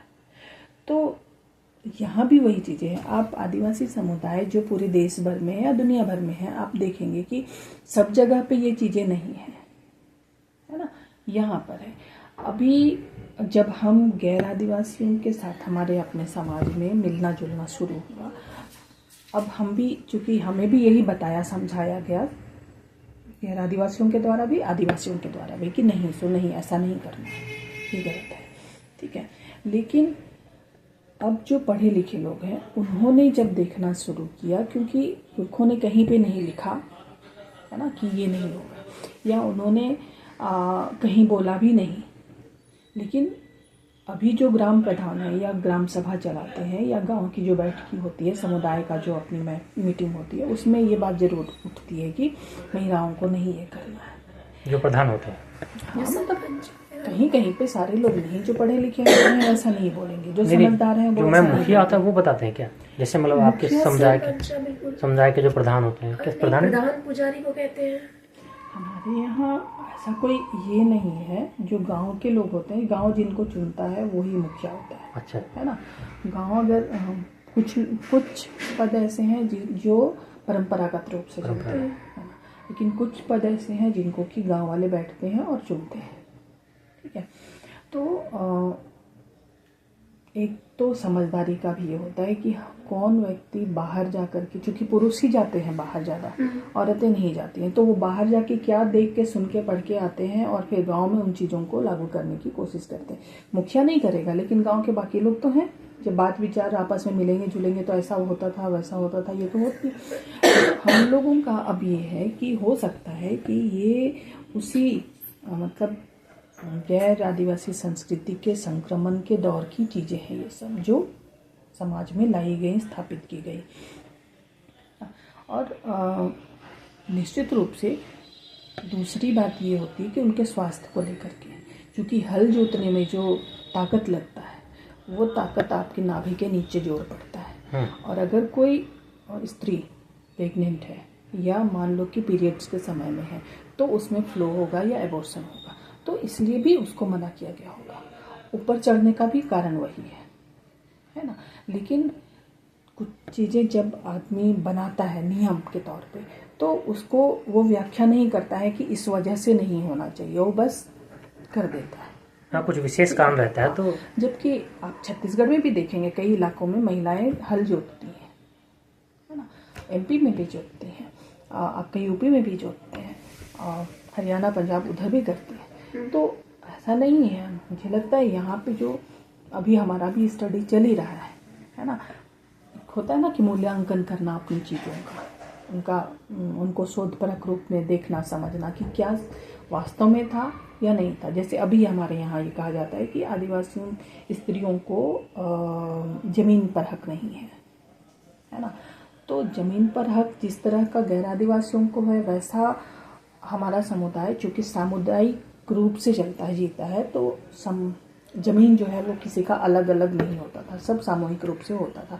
लेकिन बदलते समय में धीरे धीरे चीज़ें आ रही हैं और हम अभी अपने अपने ज़मीन के हिस्से कर रहे हैं। अभी भी जाओ गाँव में देखना कि वो सामूहिक तौर पे ही है, ज़मीन का कागज बंटवारा नहीं हुआ है। वो जुबान पे भरोसा करके एक दूसरे को, हाँ तुम ये खेत ले लो, तुम ये खेत ले लो, ये ज़मीन तुम्हारे घर के लिए, ये ज़मीन हमारे घर के लिए, ये चलता रहा है।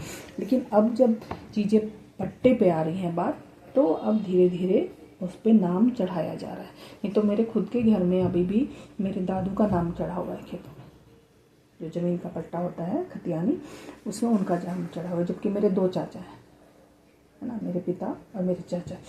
चाचा का नाम नहीं है? नहीं, अभी तक नहीं ये भी चढ़ा। दादू का ही नाम। दादू का का ही नाम, मतलब दादाजी, दादाजी, पिताजी, पिताजी के पिताजी, दादाजी, जो पिताजी के। हाँ, उनका नाम चढ़ा हुआ है। लेकिन अब चूंकि मेरे दोनों मेरे पिता भी नहीं रहे, मेरे चाचा भी नहीं रहे, ठीक है। अब हमारे घर में 4 भाई हैं, मतलब मेरे चाचा के 2-3 बच्चे और मेरा भाई, ठीक है। तो इन चारों की ज़मीन का, मतलब ज़मीन पर इनका नाम नहीं है, तो कल को तो कोई भी बोल देगा। जिस तरह का सरकारी का ये है, चल रहा है, उसमें तो ये अगर नाम नहीं चढ़ेंगे तो कोई भी उसमें अपना नाम कर लेगा, है ना। अब वो समय भी नहीं रहा कि हम, गांव वाला आदमी ज़रूर बोलेगा, जो बूढ़ा बुजुर्ग लोग हैं या जो बाकी सारे लोग हैं, कि ये उनका ज़मीन है, ये उनके हिस्से का। लेकिन हम ये भी तो मान सकते हैं कि जो हमारी मानसिकता बदली है, उसमें आपने, चूँकि वो गांव में रहती है, तो आप उसके पक्ष में बोलेंगे। मैं चूँकि बाहर कमा खा रहा हूँ, तो आप मेरे बारे में कम बोलेंगे। तो ज़मीन का जो अच्छा हिस्सा है वो आप कहेंगे कि उसको चला जाए, और ये तो यहाँ रहता नहीं है, तो क्या करेगा ज़मीन का, बस ज़मीन लेना चाहिए तो उसको, तो कुछ भी हो सकता है। इसीलिए अब नाम को खतियान में चढ़ाने की बात हो रही है, ठीक है। अच्छा, ये एक स्टेज है। दूसरा स्टेज इसमें यह है कि महिलाओं की हकदारी, है ना, कि भाई तुम्हारी वाइफ है, तुम्हारी वाइफ का भी नाम उसमें चढ़ना चाहिए, है ना। अविवाहित बहन है, उसका भी नाम उसमें चढ़ना चाहिए। अभी तक पट्टे में वैसा नाम मतलब नहीं था, है ना तो पत्नी का, ना तो अविवाहित बहन का, किसी का नाम उसमें नहीं चढ़ता था। वो जो घर का बड़ा मुखिया होता था सामूहिक रूप से, उसका ही नाम होता था। लेकिन ये बदलाव आया ना, तो वैसे ही बदलाव जब हमारे ज़मीन की हिस्सेदारी वाली बात आई, महिलाओं की ज़मीन की, तो इतना अरसा गुजर गया। हमारे पुरखों ने ये व्यवस्था कर रखी थी कि जो विवाहित महिलाएं हैं उनके हिस्से का भी एक खेत होगा, ठीक है। मान लो खुदा ना खास्ता कभी वो मुसीबत में होती है, तो या फिर नहीं भी होती है और गांव आती है अपने परिवार से मिलने के लिए, तो उसके आने जाने, रहने खाने, जो भी उसके सेवा सत्कार में ज़रूरत होगी, तो इस ज़मीन की फसल से उसको किया जाएगा। अच्छा, इससे पहले था। और जो अविवाहित है उसका तो हिस्सा रहेगा ही, अपने भाई के बराबर ही रहेगा ना। जब तक वो जीवित है, उस खेत को जोतेगी, उसकी उपज लेगी, और उसके ख़त्म हो जाने के बाद वो भाई को चला जाएगा, ठीक है। ये सारी चीज़ें थी। लेकिन जो मैंने कहा कि हम जब दूसरों के संपर्क में आए और जिस तरह की व्यवस्थाएं बदली, उन व्यवस्थाओं में ये चीज़ें टूटी। अब चूंकि ज़मीन का वैल्यू बढ़ा हुआ है, तो महिला को कौन दे ज़मीन, ठीक है। आपके यहाँ तो कानून बन गया, लेकिन कानून बनने के बाद भी कितना महिला को हक मिला, है ना। अगर वो आ जाके अपने भाई से मांगे तो क्या स्थिति होगी, है ना। तो इसीलिए यहाँ पे शुरू से ही रहा कि वो आए जाए, उसको जो भी खर्चा देना है यहाँ से होगा। मुसीबत में होगी तो इसी ज़मीन को बेच करके उसको ये किया जाएगा। या मान लो विवाहित बहन वापस लौट आती है, किसी कारण से छोड़ दिया गया, हालांकि छोड़ने वाला हमारा मसला जो होता है वो सहमति से होता है, और तब भी उसका वो ज़मीन का हिस्सा उसके सपोर्ट में रहता है।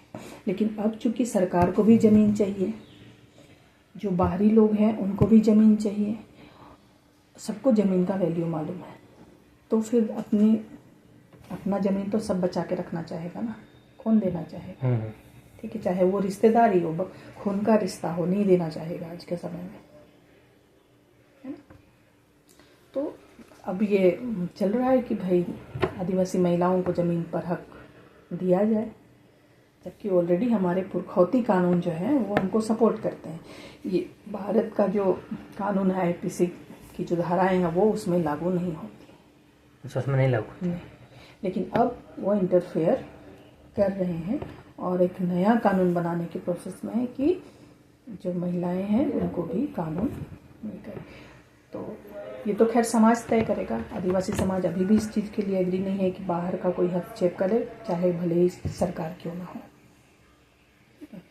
क्योंकि पता है ना कि ज़मीन जंगल जितने भी थे वो तो सरकार ने अपने हित में ले लिए, और अपने हित में करने के बजाय वो कॉरपोरेट हित में यूज़ कर रही है। तो फिर आज अगर हम आदिवासी समुदाय अपने जल जंगल ज़मीन का अधिकार सरकार को देता है तो वो उसमें से कितना क्या करेगी नहीं मालूम। तो इसीलिए किसी को भी ज़मीन पर अधिकार देने से पहले समुदाय को सोचना है कि क्या करना है आगे, जो उसके पीढ़ी दर पीढ़ी चले आ रहे जो अधिकार है उसको क्षति न पहुंचाए। तो महिलाओं को लेकर के जो हमारा समाज है वो ऐसा नहीं है कि बिल्कुल नहीं सोचता है, सोचता है, उस तरीके से नहीं सोचता जैसे दूसरे सोचते हैं, है ना। क्योंकि समाज भी निर्णय उसी आधार पे लेगा ना, क्योंकि हम देख रहे हैं कि जो गैर आदिवासी समुदाय के लोग हैं वो ये प्रकरण मतलब महिलाओं के नाम पर ज़मीन का हिस्सा ले रहे हैं, कब्जे में कर रहे हैं, और उसके बाद उन महिलाओं की जो दुर्गति हो रही है, तो हमारा तो ज़मीन भी गया, हमारी बेटी भी गई। तो समाज ये सोच रहा है कि महिलाओं को ज़मीन पर अधिकार देना कितना उचित है, कितना अनुचित है, और किस हद तक दिया जा सकता है। तो ये है, तो दोनों ही जगहों पे आदिवासी महिलाओं की जो आपने कहा कि किसी चीज़ को बनने में लंबा समय लगता है, तो जैसे ये नियम बना कि आदिवासी स्त्रियां छप्पर नहीं छाड़ सकती, उसके पीछे का जो रीजन था उसको किसी ने नहीं देखा, किसी ने समझने की कोशिश नहीं। निर्मला मैम की कविताओं में है ये, तो किसी ने देखने की कोशिश की। तो आज के समय में जो अभी जो पढ़े लिखे लोग हैं वो इन चीज़ों को कह रहे हैं, चाहे वो पुरुष है चाहे वो स्त्री है, इस चीज़ को समझ रहे हैं और इसको कह रहे हैं कि इसमें फेरबदल करने की ज़रूरत है, क्योंकि अब जो सामूहिकता थी वो टूट रही है ना। ये जो हम जिस व्यवस्था में लाए जा रहे हैं खींच करके, उस व्यवस्था में सामूहिकता जैसी कोई चीज़ नहीं है, ठीक है ना। सहअस्तित्व जैसी कोई चीज़ नहीं है। पहले होता था कि आपके घर में अगर टूट रहा है तो बगल का कोई आके बना देगा, ठीक है ना। घर में कोई बीमार है तो बगल वाला आके आपको खाना पानी दे जाएगा, ठीक है। लेकिन आज के समय में आप भूखे मर जाइए, कोई खाने देने को नहीं दे रहा है। जैसे शहरों की बात नहीं है, गाँव में भी है, क्योंकि गाँव में आपने कई तरह की चीज़ें बो दी ना, सांप्रदायिकता की चीज़ें बो दी। अब आपने जातों को ऊंचा नीचा कर दिया, ठीक है, धर्म को लेकर के आपने वैमनस्य पैदा कर दिया है। तो अब जो सामूहिकता पूरे गांव की थी, भले उसमें अलग अलग जाति के लोग, अलग अलग कम्युनिटी के लोग रहते थे, वो एकता थी, लेकिन अब वो ख़त्म हो रही है। तो अब ये सारी समस्याएं उत्पन्न होंगी और उसमें बहुत सारा चीज़ जाएगा। तो आदिवासी स्त्री को समझने के लिए सिर्फ और सिर्फ उसको गरीब या असक्त मान करके देखना या बिल्कुल अलग करके मान के देखना, वो भी बड़ा मुश्किल है अभी के समय में। आपको तुलनात्मक रूप से दोनों को बढ़िया तरीके से जानना होगा और तब जाके आप काम कर सकते हैं उस पर। तो वो जो रीजन हम लोग बोल रहे हैं वो निश्चित तौर पे है, कई जगहों पे हुआ हल चलाने को लेकर के, लेकिन बाद में अभी जब उस गांव में बैठक होती है तो अभी ये कहते हैं लोग कि नहीं, जब तुम हमारा खेत जोतने नहीं आओगे, हमको मदद नहीं करोगे, क्योंकि मेरे पास पैसे नहीं है नकद, तो फिर मेरा खेत क्या होगा, वो तो पड़ती पड़ा रहेगा, ठीक है। तो उससे बेहतर है या तो आप महिलाएं जोतेंगी या तो फिर आप सामूहिक तौर पे जो गाँव में पहले होता था, मदद की परंपरा होती थी, वैसे आप उनको मदद करो।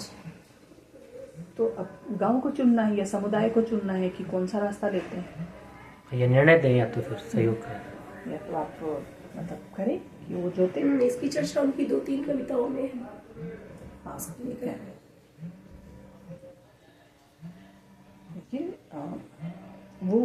परिस्थिति विशेष, जगह विशेष पे ये सारी चीजें हैं, वो आप सभी जगहों पे उसको तय नहीं कर सकते हैं।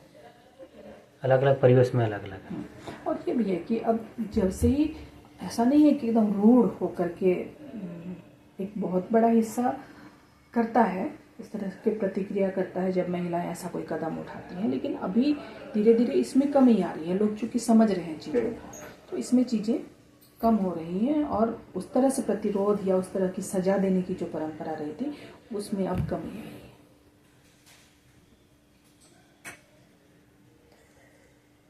मैम, जो ये वर्तमान में जो देखा जाए कि जो आदिवासी समाज है वो शोषण का शिकार है, तो आप इस बात से आप कहाँ तक सहमत हैं कि ये जो बात है ये कहाँ तक सही है?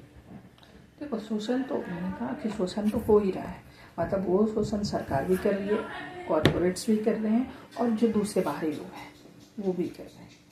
तो आदिवासियों का तो मतलब ये तीनों तरह से हो रहा है। एक कारपोरेट की तरफ से, कारपोरेट सरकार भी करती है, सरकार आपसे सारी चीज़ें लेकर के किसको देती है? कारपोरेट को। कभी कभी कारपोरेट सीधे आते हैं लेने के लिए, और जो गैर आदिवासी समाज के लोग होते हैं वो भी ये करते हैं। खुद हमारा समाज भी कई बार ये होता है, जो हम बार बार क्यों मैं कहती हूँ कि जो पढ़ा लिखा समाज है हमारा, वो उसकी मानसिकता बिल्कुल उस तरह हो जाती है जो उनके अपने समाज के से अलग होती है।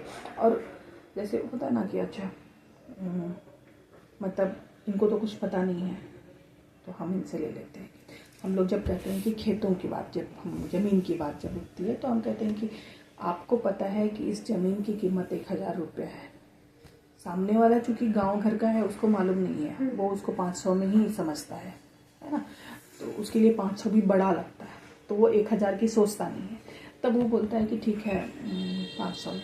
लेकिन आप चूंकि विवेकवान है, आपको पता है कि एक्चुअल प्राइस उसका क्या है, तो आप उसको ये कह सकते हैं कि नहीं मैं तुमको इतना में दूंगा, है ना, इतना में तुम्हारी चीज़ें दूंगा।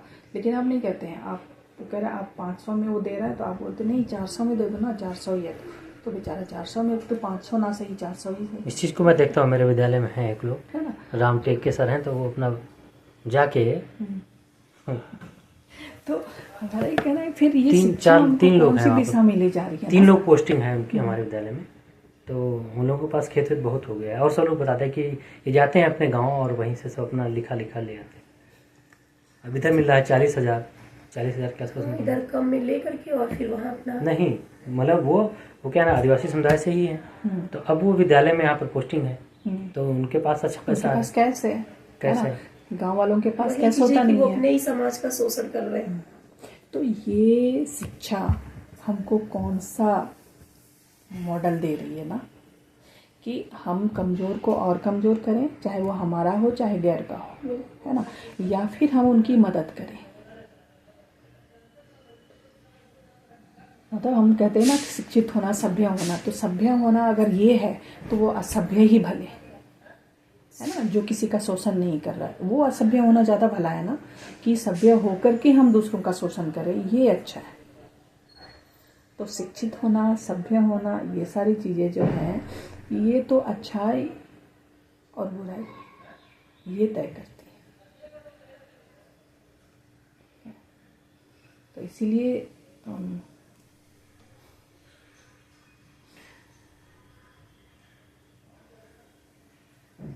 ये जो मैम अन्य जो गैर आदिवासी समाज है उसके साथ आदिवासी समाज की जो बराबरी की भूमिका है निभा रहे हैं, उस पर या निभा रहे हैं या जैसा भी कर रहे हैं, उसके लिए सरकार को क्या करना चाहिए आदिवासी समाज के लिए कि बराबरी की भूमिका निभा सके हो। मैं बराबरी की जो अन्य आदिवासी समाज है, आदिवासी समाज है और जो गैर आदिवासी समाज है वो एक भूमिका अदा कर सके, उसके बारे में सरकार मतलब एक साथ में भूमिका अदा कर सके, उसके बारे में सरकार की क्या मतलब सरकार क्या करे उसके बारे में, सरकार की क्या पहल होनी चाहिए? आपको क्या लगता है सरकार कुछ कर सकती है इसमें? शोषण ही कर रही है और क्या कर नहीं, जैसे यहाँ से लोग निकल कर जा रहे हैं और राजनीतिक पदों पर जा रहे हैं, तो वो अपनी तरफ से कुछ ऐसा पहल कर सकते हैं जिनसे कहीं ना कहीं प्रत्यक्ष अप्रत्यक्ष रूप से सभी जुड़े रहते हैं। देखो, देश को आज़ाद हुए कितना साल हो गया, और 47 से हो गया। अभी तक कुछ खास बदलाव लगता है आपको दोनों को इक्वल ये में करने के लिए? नहीं, इधर का बहुत मेरा अध्ययन नहीं, तो मैं नहीं कह सकता क्या स्थिति है। आपके अपने इलाके में नहीं, मेरे इलाके में तो आदिवासी समुदाय का कोई है ही नहीं, और थोड़े बहुत लोग आप यहाँ हैं। काम कर रहे हो वहाँ? हाँ, वहाँ पर तो हैं, तो मैं फील्ड में तो कभी जाने का मौका नहीं मिला हमको, लेकिन वैसे क्या कहा जाए, सरकार ने क्या किया होगा। देखो,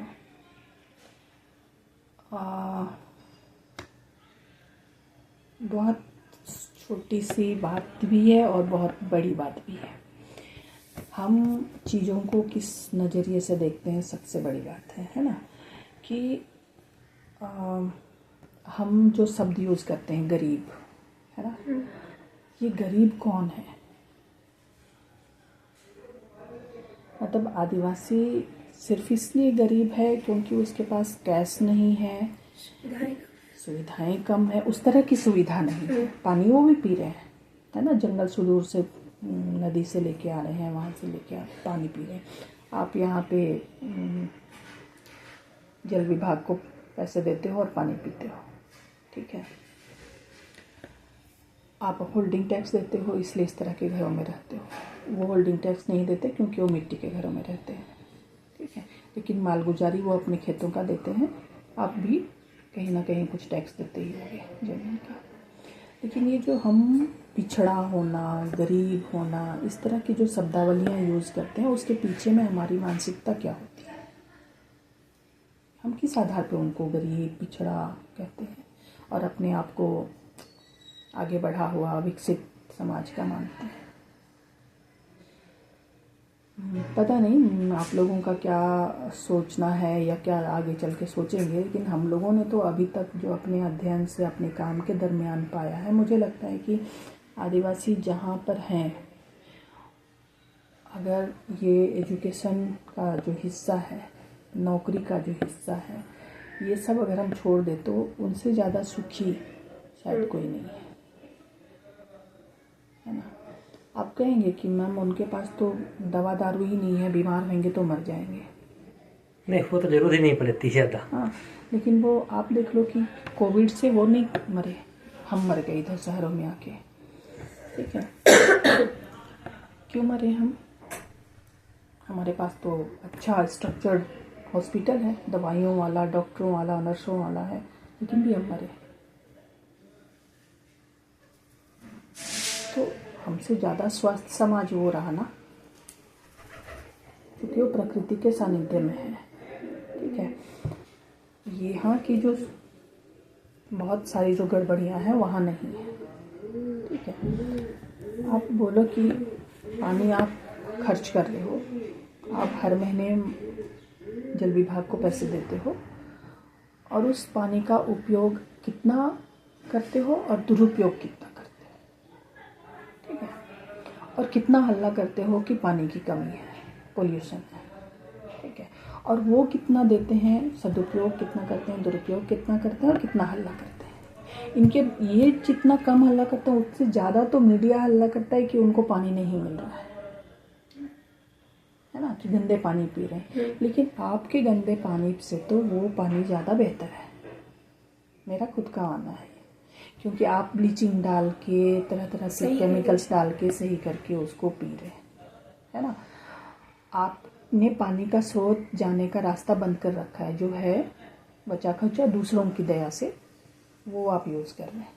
आप तब भी आपको ये नहीं समझ में आ रहा है कि पानी का बचाव करना चाहिए, है ना, या आपको जितना मिल रहा है उतने ही आपके पड़ोस में जो स्लम है या जो झुग्गी झोपड़ियाँ हैं वहाँ भी होना चाहिए। आप नहीं सोच रहे, लेकिन गांव तो कम से कम एटलीस्ट अपने लिए सोचता है और अपने अड़ोस पड़ोस के गांव के लिए भी पानी का स्रोत बचा के रखता है ना। जबकि वो आपकी तरह ढका तो हुआ ब्लीचिंग वाला, आरओ वाला नहीं पीते हैं। तो हम चीज़ों को कहाँ लेके जा रहे हैं? इसलिए मैं कहती हूँ कि अगर आदिवासियों को उनकी 5वीं और 6ठी अनुसूची छोड़ दिया जाए ना, वो ज़्यादा तरक्की करेंगे। सपोर्ट ही करना है सरकार को। सरकार क्या कर रही है? शिक्षा दे रही है ना, शिक्षा का जो स्तर इधर है, बाउंड्री के इधर जो स्तर है, जो सुविधाएं हैं, इधर है क्या? नहीं है ना। हाँ, उधर तो टीचर नहीं है, स्कूल के बिल्डिंग्स हैं, आप देखना कभी बिल्डिंग पानी की सुविधा नहीं है, टॉयलेट की सुविधा नहीं। एक बार बन गया अभी आवासीय जो विद्यालय हमारे वाले स्कूल तो अभी शुरू हुए हैं, उनमें थोड़ा बहुत हो रहा है, बाकी तो पता नहीं कैसा क्या होगा। अच्छा, छत्तीसगढ़ की बात बताती हूँ। मुझे जहाँ तक पता है कि वहाँ पे अभी नॉनवेज खाना स्कूलों में सरकारी, मतलब जो आवासीय स्कूल है वहाँ मना है। नहीं मना नहीं, मेरा मना नहीं है। सप्ताह नवोदय में स्कूल में चलता है, एक दिन रहता है। मेरी बेटी जहाँ पढ़ाती है वहाँ नॉनवेज खाना नहीं है। अच्छा, ठीक है, वो भी ठेठ आपका बिलासपुर से, और मेरे को लगता है कि 10-15 किलोमीटर अंदर का गाँव है, वहाँ बन है। ठीक है, तो ICDS को देख लो आप। ICDS में आप क्या खिलाते हैं? मिड डे मील में क्या खिलाते हैं? उधर पता नहीं क्या देते हैं। और मिड डे मील लागू करने के पीछे क्या है सरकार की सोच है? और सरकार में कौन लोग हैं? नीति कौन बना रहा है? मतलब नियम योजनाएं कौन बना रहे हैं? तो वो आदमी जो गांव को देख रहा है कि वो गरीब है, बिल्कुल उनके पास खाने को नहीं है, इसीलिए बच्चे स्कूल नहीं आ रहे हैं, तो स्कूल में मिड डे मील लागू करना चाहिए। अब मिड डे मील में आप क्या दे रहे हैं? पानी वाली दाल, ना चावल का कोई क्वालिटी नहीं है। ठीक है, सब्जी नाम मात्र के लिए है। खीर ही दे रहे हैं तो कौन सी खीर दे रहे हैं? कितना पानी कितना दूध? नहीं, अन्य में तो नवोदय में क्या रहता है कि वहाँ चीजें ज्यादा अच्छी हैं, अन्य जगह हाँ, उतना नहीं। नवोदय को छोड़ के अन्य जगह ठीक नहीं है ना। मैं उत्तर प्रदेश में भी देखता हूँ तो वहाँ की स्थिति ठीक नहीं है। सब्जी देते हैं, जो राज्य के विद्यालय हैं सब्जी वहाँ की स्थिति बहुत खराब नहीं है। जो अमूमन मतलब आवासीय नहीं भी हैं, जो मिड डे मील चलाते हैं, उनकी स्थिति बहुत खराब है। कैसे? ठीक है, तो फिर ऐसे ये है गुणवत्तापूर्ण खाना जिससे आप हमारा मतलब कुपोषण हटाना चाहते हैं। कायदा तो ये होना चाहिए, सरकार जो जिस भौगोलिक क्षेत्र में जो स्कूल हैं, जो मतलब ICDS सेंटर है, वहाँ पे वहाँ की चीज़ें जो हैं उन्हीं को खिलाना चाहिए, क्योंकि भौगोलिक क्षेत्र तय करता है ना कि हमारे यहाँ कौन सी फसल होगी, कौन सी साग भाजी होगी, हम क्या खाएंगे, हाँ कौन सा सूट करेगा। ये वो हमारे मौसम, हमारे भौगोलिक परिवेश के, तो वो तो नहीं करती है सरकार। जो क्यों नहीं करती है? माफिया तो सब जगह बैठे हैं, सबको चाहिए खर्चा, तो वो नहीं करेंगे, वो साग पात नहीं खिलाएंगे यहाँ पे। फिर आप कुपोषण और का रट लगाते। मैंने कहा ना कि जो प्रॉब्लम है उसको वहीं रख के उसको ढक तोप दिया जाता है कि हाँ, जैसे मोदी करते हैं ना कि कचरा दिख रहा है पर्दा टांग दो, देखो कचरा तो नहीं है, बिल्कुल साफ है। तो वैसे ही सारी समस्याओं का भी है कि आप समस्याओं के मूल को नहीं हटा करके सिर्फ और सिर्फ ऊपरी तौर पे उनको ठीक करने की, दिखाने की कोशिश करते हैं। तो इसलिए सरकार के हाथ में नहीं है, बेसिकली हम समाज में रहते हैं, तो हमारी मानसिकता अपने पड़ोसी के लिए, अपने बराबर के लिए कितनी सही है, कितनी गलत है। जब तक हम श्रेष्ठ अश्रेष्ठ के भाव में रहेंगे ना कि मैं सही हूँ, ये तो कुछ भी नहीं है, तो वही रहेगा। मैं कुछ भी खाऊं अच्छा है, वो नो पौष्टिक खाया, वो यही हुआ ना। मिलेट्स को क्यों गायब किया? आदिवासी क्षेत्रों में जो मिलेट्स खाते थे वो लोग, जो उनके कुपोषण मतलब उनको हटाने की वजह से कुपोषित होना शुरू हो गए लोग, आपने हटा दिया। आपने वो पॉलिश्ड चावल उनको देना शुरू किया, ठीक है, और सारी चीज़ें पॉलिश्ड पहुंच रही हैं वहाँ भी। जो उनका मिलेट्स था उसको ख़त्म कर दिया कि मड़ुआ खाते हो, रागी खाते हो, अरे काले हो जाओगे, इसमें कुछ है, जानवर जैसा खाते हो। और फिर से सरकार वही स्टार्ट करने का प्रयास कर रही है। कहा कि नहीं मिलेट्स होना चाहिए, सरकारों ने मिलेट्स शुरू कर दिए। ठीक है, अब 5 स्टार में जाओ, वहाँ भी मिलेंगे आराम से। 2024 वर्ष ही घोषित कर दिया गया। तो पहले तो आप चीज़ों को नहीं जानते हो, चूंकि साइंटिफिकली आपकी पहुंच वहाँ तक नहीं हुई है, तो आपको लगता है कि ये तो घास पात खाते हैं। फिर आप जब उनको अध्ययन करते हो तो अरे ये तो नहीं, इसको फिर से लाना चाहिए, फिर आप पेटेंट करा लेते हो। ठीक है, तो ये एक गेम है पूरा, और उस गेम से आदिवासी बाहर है, लेकिन उनको भी शामिल किया जा रहा है, और उनकी जो अपनी चीज़ें हैं उनको हटा करके अभी भी मतलब उनको उसी दयनीय स्थिति में रहने की, जैसा वो सोचते हैं कि ये दयनीय स्थिति में है ना। हम अभी भी हमारे गांव में हमको लोग कहते हैं कि अरे इनको तो कपड़ा पहनना हमने सिखाया, ठीक है भैया, हम कहते हैं अब, क्योंकि हम तर्क करते हैं, तो हम बोलते तुमने कपड़ा पहन के क्या कर लिया, बताओ। ठीक है, कपड़ा पहन के भी तो आपके यहाँ हिंसा उतनी ही बढ़ी हुई है, तो वहाँ तो कम से कम आँखों में कपड़ा है ना, जिससे वो किसी के आर पार नहीं देखते। बहुत सारी चीज़ें हैं, सरकार के बस की बात नहीं है। सरकार आर्थिक रूप से बोलेगी कि हम बराबर कर सकते हैं, लेकिन कभी नहीं। जब स्त्री पुरुष के मतलब इसमें क्या कहते हैं उसको, भेदभाव कोई नहीं मिटा पा रही है। उस समाज में देख लो नहीं थी, लेकिन आपने पढ़ाना शुरू किया, श्याम खेलने जा, सीता घर का काम कर, ये पढ़ाना शुरू किया तो वहाँ भी ये चीज़ें आने लगी।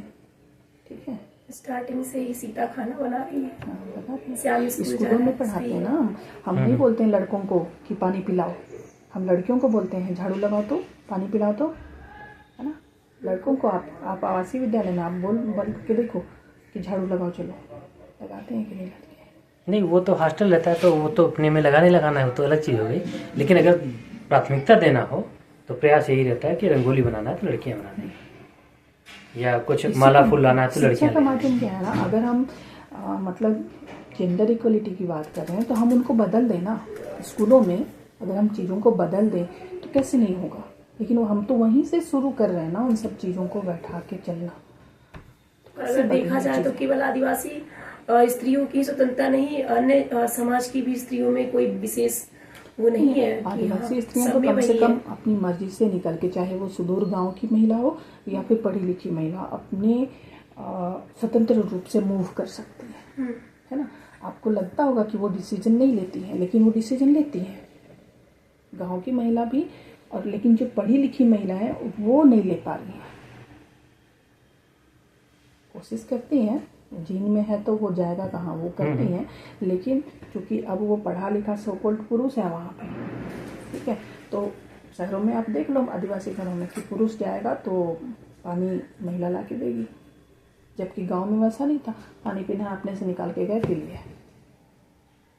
अच्छा, पहले आपके यहाँ ऐसा नहीं, मतलब गांव में ऐसा चीज़ नहीं, ऐसा कुछ नहीं है? नहीं, हमारे यहाँ कभी नहीं रहा। मैंने कहा ना कि श्रम विभाजन वैसा नहीं रहा कि पुरुष मतलब केवल बाहर का काम करेगा, ऐसा नहीं रहा। अगर जिसको कहते हैं हाथ पैर धोना ना, आदिवासियों का कल्चर है कि जब आप जाएंगे और तो कोई मेहमान आया है तो उसका हाथ पैर धोना है, तो पुरुष अगर घर में है तो पुरुष भी धोएगा, अगर घर में कोई महिला नहीं है तो पुरुष धो देगा, पानी भी पिला देगा, चाय नाश्ता भी खिला देगा, खाना बना के भी खिला देगा। लेकिन शहर में करके देख लो, उसको खुद को नहीं आता है तो दूसरों को क्या खिलाएगा वो। तो शिक्षा हमको ये हमारे बीच में ये डिवीज़न पैदा कर रही है। हम सिर्फ शिक्षा को नौकरी से देख रहे हैं, अपने जीवन स्तर से, मतलब सो-कॉल्ड गाड़ी बंगला, इससे देख रहे हैं। जो बौद्धिक स्तर पे जो बराबरी की बात होती है वो तो कहीं आ ही नहीं रही है। हम महिलाओं को काम करने क्यों दे रहे हैं शहरों में? क्योंकि आर्थिक ज़रूरतें पूरी हो सकती हैं, अकेले की कमाई से नहीं हो सकती। इसीलिए पूछ लो किसी महिला को कि वो अपने पैसे कमाए हुए पैसे से कितना खर्च कर सकती है मनमाफिक। तो कम से कम वहाँ ये स्वतंत्रता है कि अगर घर में कुछ कमी हो गई है या उसको कहीं मेले में जाना है या किसी शादी में जाना है तो वो बैठ के बात भी कर सकते हैं, और नहीं भी बात करते हैं तो भाई महिला को पता है कि ये रिचुअल्स वहाँ निभाने हैं, उसके लिए वो बाजार में अपना जो धान है वो बेच के पैसे लेकर के कपड़े खरीद सकती है, बर्तन खरीद के दे सकती है। तो वहाँ की जो ज़रूरतें हैं, जितनी ज़रूरत है वहाँ डिसीजन मेकिंग की, वहाँ वो कर रही है। बड़े डिसीजन भले नहीं लेती हो, लेकिन छोटे डिसीजन अपने घर में तो वो करती है कि बच्चे को कहाँ भेजना है, उसकी पढ़ाई के लिए कितना, उतना तो पुरुष भी नहीं करता हमारे यहाँ। औरतें तय करती है कि स्कूल जाना है तो ठीक है, वहाँ जाना है। वहाँ पर मैं देखता हूँ इससे जो सब्जी बेच रहे हैं, दादाजी बैठे हुए हैं सुस्त टाइप से, और जो दादी हैं वो तुरंत सब्जी को रखना और तौल के तुरंत दे देना। तो वहाँ पर हमें महिला की भागीदारी अच्छी दिखाई देती है छत्तीसगढ़ में। वो मेरे यहाँ डिसीजन मेकिंग वो पैसा, वो जैसे मेरे यहाँ आती है सब्जी बेचने के लिए दोनों पति पत्नी, वो हस्बैंड क्या बोलते हैं उसको, मोपेड, उसमें लेके आते हैं। महिला समाज वो खिलाती है और वही आवाज़ देती है, पुरुष आवाज़ नहीं देता है, महिला आवाज़ देती है, निकलते हैं। दोनों का पैसा का बंटवारा अलग अलग होता है। मैंने अगर दिया और उसने उस चेंज नहीं है, उससे लिया, तो हाँ तुम हमको दे देना मेरा पैसा, ये बोलती है वो। मतलब उसने चेंज दिया तो वो भाई मेरा पैसा है, मैंने बेचा है तो ये देना, इतना कंट्रोल है उसका उसमें। मेरी एक बहुत पुरानी सब्जी वाली है, वो मुझको आते जाते, माँ तुम्हारे हिस्से में ज़मीन लिख के गई कि नहीं गई, ये हमेशा उसका सवाल होता है। अच्छा। ठीक है, तो मैं हंसती भी हूँ उसको कि ज़मीन लेके क्या करेंगे, भाई का ही तो है। तो बोले नहीं, अपना ज़मीन अपना होता है। तो इस तरह की चीज़ें हैं। मतलब एक गांव की ग्रामीण महिला मुझको ये सिखा रही है कि तुमको आज के बदलते दौर में ये करना है, किसी पे भरोसा मत करो, जमीन रखना है। हाँ, तुम्हारे हिस्से का तुम्हारा हिस्सा का है। ठीक है, तो ये स्वतंत्रता की जो बात करते हैं ना, कई सारी स्वतंत्रताएं हैं हमारे बीच में, लेकिन जब हम जिधर जा रहे हैं वहाँ की चीज़ें हमारे बीच में भी आ रही हैं और वो हमको रोकती हैं कहीं ना कहीं। ठीक है, जाहिर सी बात है, आज भी गांव में चले जाओ कि रात बेरात मेला लगा हुआ है कहीं, तो जा रहे हैं सब साथी जितने भी हैं, सब जा रहे हैं वहाँ पे। रात को 12-1 बजे 4-5 लोग निकल के जा रहे हैं। शहर में देख लो कितना हम अपने बच्चों को छोड़ पाते हैं। ठीक ठाक ज्वेलरी पहन के जाते हैं, वो जो भी उनके पास रहता है। मैंने कई बार देखा, क्योंकि मेरे यहाँ जहाँ पर मैं रहता हूँ, लखनऊ के पास ही मैं रहता हूँ, तो वहाँ पर ऐसा नहीं है, महिलाएं रात को नहीं जा सकती ऐसे। और वहाँ क्या है कि 4 महिला 5 महिलाएं के साथ लड़कियाँ ही जा रही, और वो अपना जो भी कुछ है अपना कम ही नजर आएंगे जितना महिलाएं नजर आएंगी। वो रात को जाते हैं, 11 बज रहा है तभी जा रहे हैं, उनको कोई समस्या नहीं। ये 6-7 बज गया शाम को, मार्केट से वापस हो रहे हैं 5 किलोमीटर दूर, वो जा रहे हैं। तो मैंने सर से पूछा क्या है, तो बोले कोई दिक्कत नहीं है, आराम से आओ। ये उनका अपना लॉ एंड ऑर्डर है वहाँ पे ना, इसलिए वो बेखौफ होके चल रही है। सरकार के नाम का है वहाँ पे, थाना भी कहीं पर होगा ही है, हाँ वो चीज़ें तो है, उससे ज़्यादा कहीं उनका अपना लॉ एंड ऑर्डर है वहाँ पे। ठीक है ना, तो जो वो महिलाओं को स्वतंत्रता देती है उतनी, जिसका उपभोग महिला कर रही है। लेकिन यहाँ तो हम बीच शहर में नहीं कर सकते, है ना। मुझे रात में यहाँ पर 9 बज जाता है तो मुझे जाने के लिए सोचना पड़ता है कि वहाँ से मुझको ऑटो मिलेगा कि नहीं, और ऑटो मिलेगा तो किस तरह का मिलेगा, कैसे लोग होंगे, ये मुझको सोचना पड़ता है। तो इसलिए जब हम कहते हैं कि शिक्षा को अगर हम मान रहे हैं कि शिक्षा ही मुक्ति का द्वार है, तो ये गलत मान रहे हैं। क्योंकि ठीक है, शिक्षा कुछ रास्ते खोलती है, लेकिन कई रास्ते बंद कर देती है। तो वैसे ही स्वतंत्रता का भी मसला है कि हम अपनी जो चीज़ें हैं उनको छोड़ करके हम जब दूसरी चीज़ में जाते हैं, दूसरी जगह पे जाते हैं, तो वहाँ का जो अपना मानदंड है उसके आधार पे स्त्री की स्वतंत्रता खुलती है या बाधित होती है। अच्छा मैम, कहीं ना कहीं पर अंधविश्वास काम भी आ जाता है कि जैसे इस पेड़ को मत काटना, यहाँ पे मतलब ये देवता निवास करते हैं, इस पेड़ पे ये देवता निवास करते हैं, तो वो पेड़ कटने से बच जाता है। हमें तो ये लगता है कि कहीं ना कहीं ये सही भी है, सही भी रहा है जो बुजुर्गों ने या जो पुरखों ने किया है। ये शुरू से अगर पढ़ोगे तो देखोगे कि धर्म को नैतिकता से कैसे जोड़ा गया है ना, कि नैतिकता ऑलरेडी तुम्हारे बीच में थी, लेकिन उसको धर्म का जामा पहना के तुमको ज्यादा डरा धमका के रखा गया। ठीक है ना, कि अगर ऐसा नहीं करेंगे तो ये हो जाएगा, अगर ऐसा करेंगे तो ये। लेकिन वो नैतिकता का इधर उस तरह से असर नहीं था। निश्चित रूप से अभी कहाँ गई थी मैं, वहाँ पे रोड बन रहा है, ठीक है ना, रोड बन रहा है। उस रोड में पहले से एक पेड़ था जहाँ पे दो पहले एक महिला थी, बाद में 2 स्त्री पुरुष दोनों आके अपना जो गांव का जो फल होता है, सब्जी होती है, उसको लाके बेचने लगे। लंबे समय से वो चल रहा था। जब रोड का चौड़ीकरण होने लगा, उस पेड़ को काटने की बात, ठीक है, लोगों ने कहा मत काटो मत काटो, भाई राहगीरों के रुकने की जगह है, बस स्टॉप की तरह काम करता है वो। यहाँ पे सारे लोग जो भी बाजार से आते जाते हैं वो यहाँ पे रुकते हैं, सब्जी बेचने वाले। तो महिला ने क्या कहा मालूम है, कि जब रोड बन गया और उसके बाद जब हम लोग गए तो अब रोड के उस साइड में जो पेड़ था उसमें वो नीचे लगाती है। तो और वो पेड़ जो है वो फाका फाका है, मतलब ज़्यादा घना छाया नहीं नहीं है, है। छायादार नहीं है। तो वो बोली कि नहीं, मतलब उसकी अपनी भाषा में था कि यहाँ पे अब हम लोगों को नहीं सूट कर रहा है। क्यों नहीं सूट कर रहा है? क्योंकि एक तो पेड़ घना नहीं है, और दूसरा पेड़ की जो छाये की जो ताकत थी वो कहीं ना कहीं सब्जियों में आती थी, और मतलब उनकी भाषा में था ये कि सब्जी लंबे समय तक हरे रहते थे। अब इधर आ गए रोड में तो छाया भी नहीं है, और जो पशु पक्षी जो आते थे वो तो खैर आते ही नहीं है, हम लोग दोनों बैठे रहते हैं भूत की तरह, और हमारी सब्जियां भी तुरंत खराब हो जाती हैं।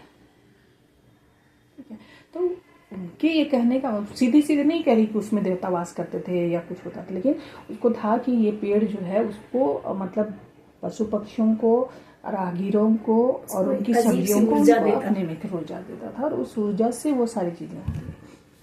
इसीलिए मत काटो बोलते रहे वो लोग। अरे लोग बोला भी कि अरे एक पेड़ नहीं काटोगे तो क्या हो जाएगा, इतना घना पेड़ कितना लंबा समय से चला आ रहा है।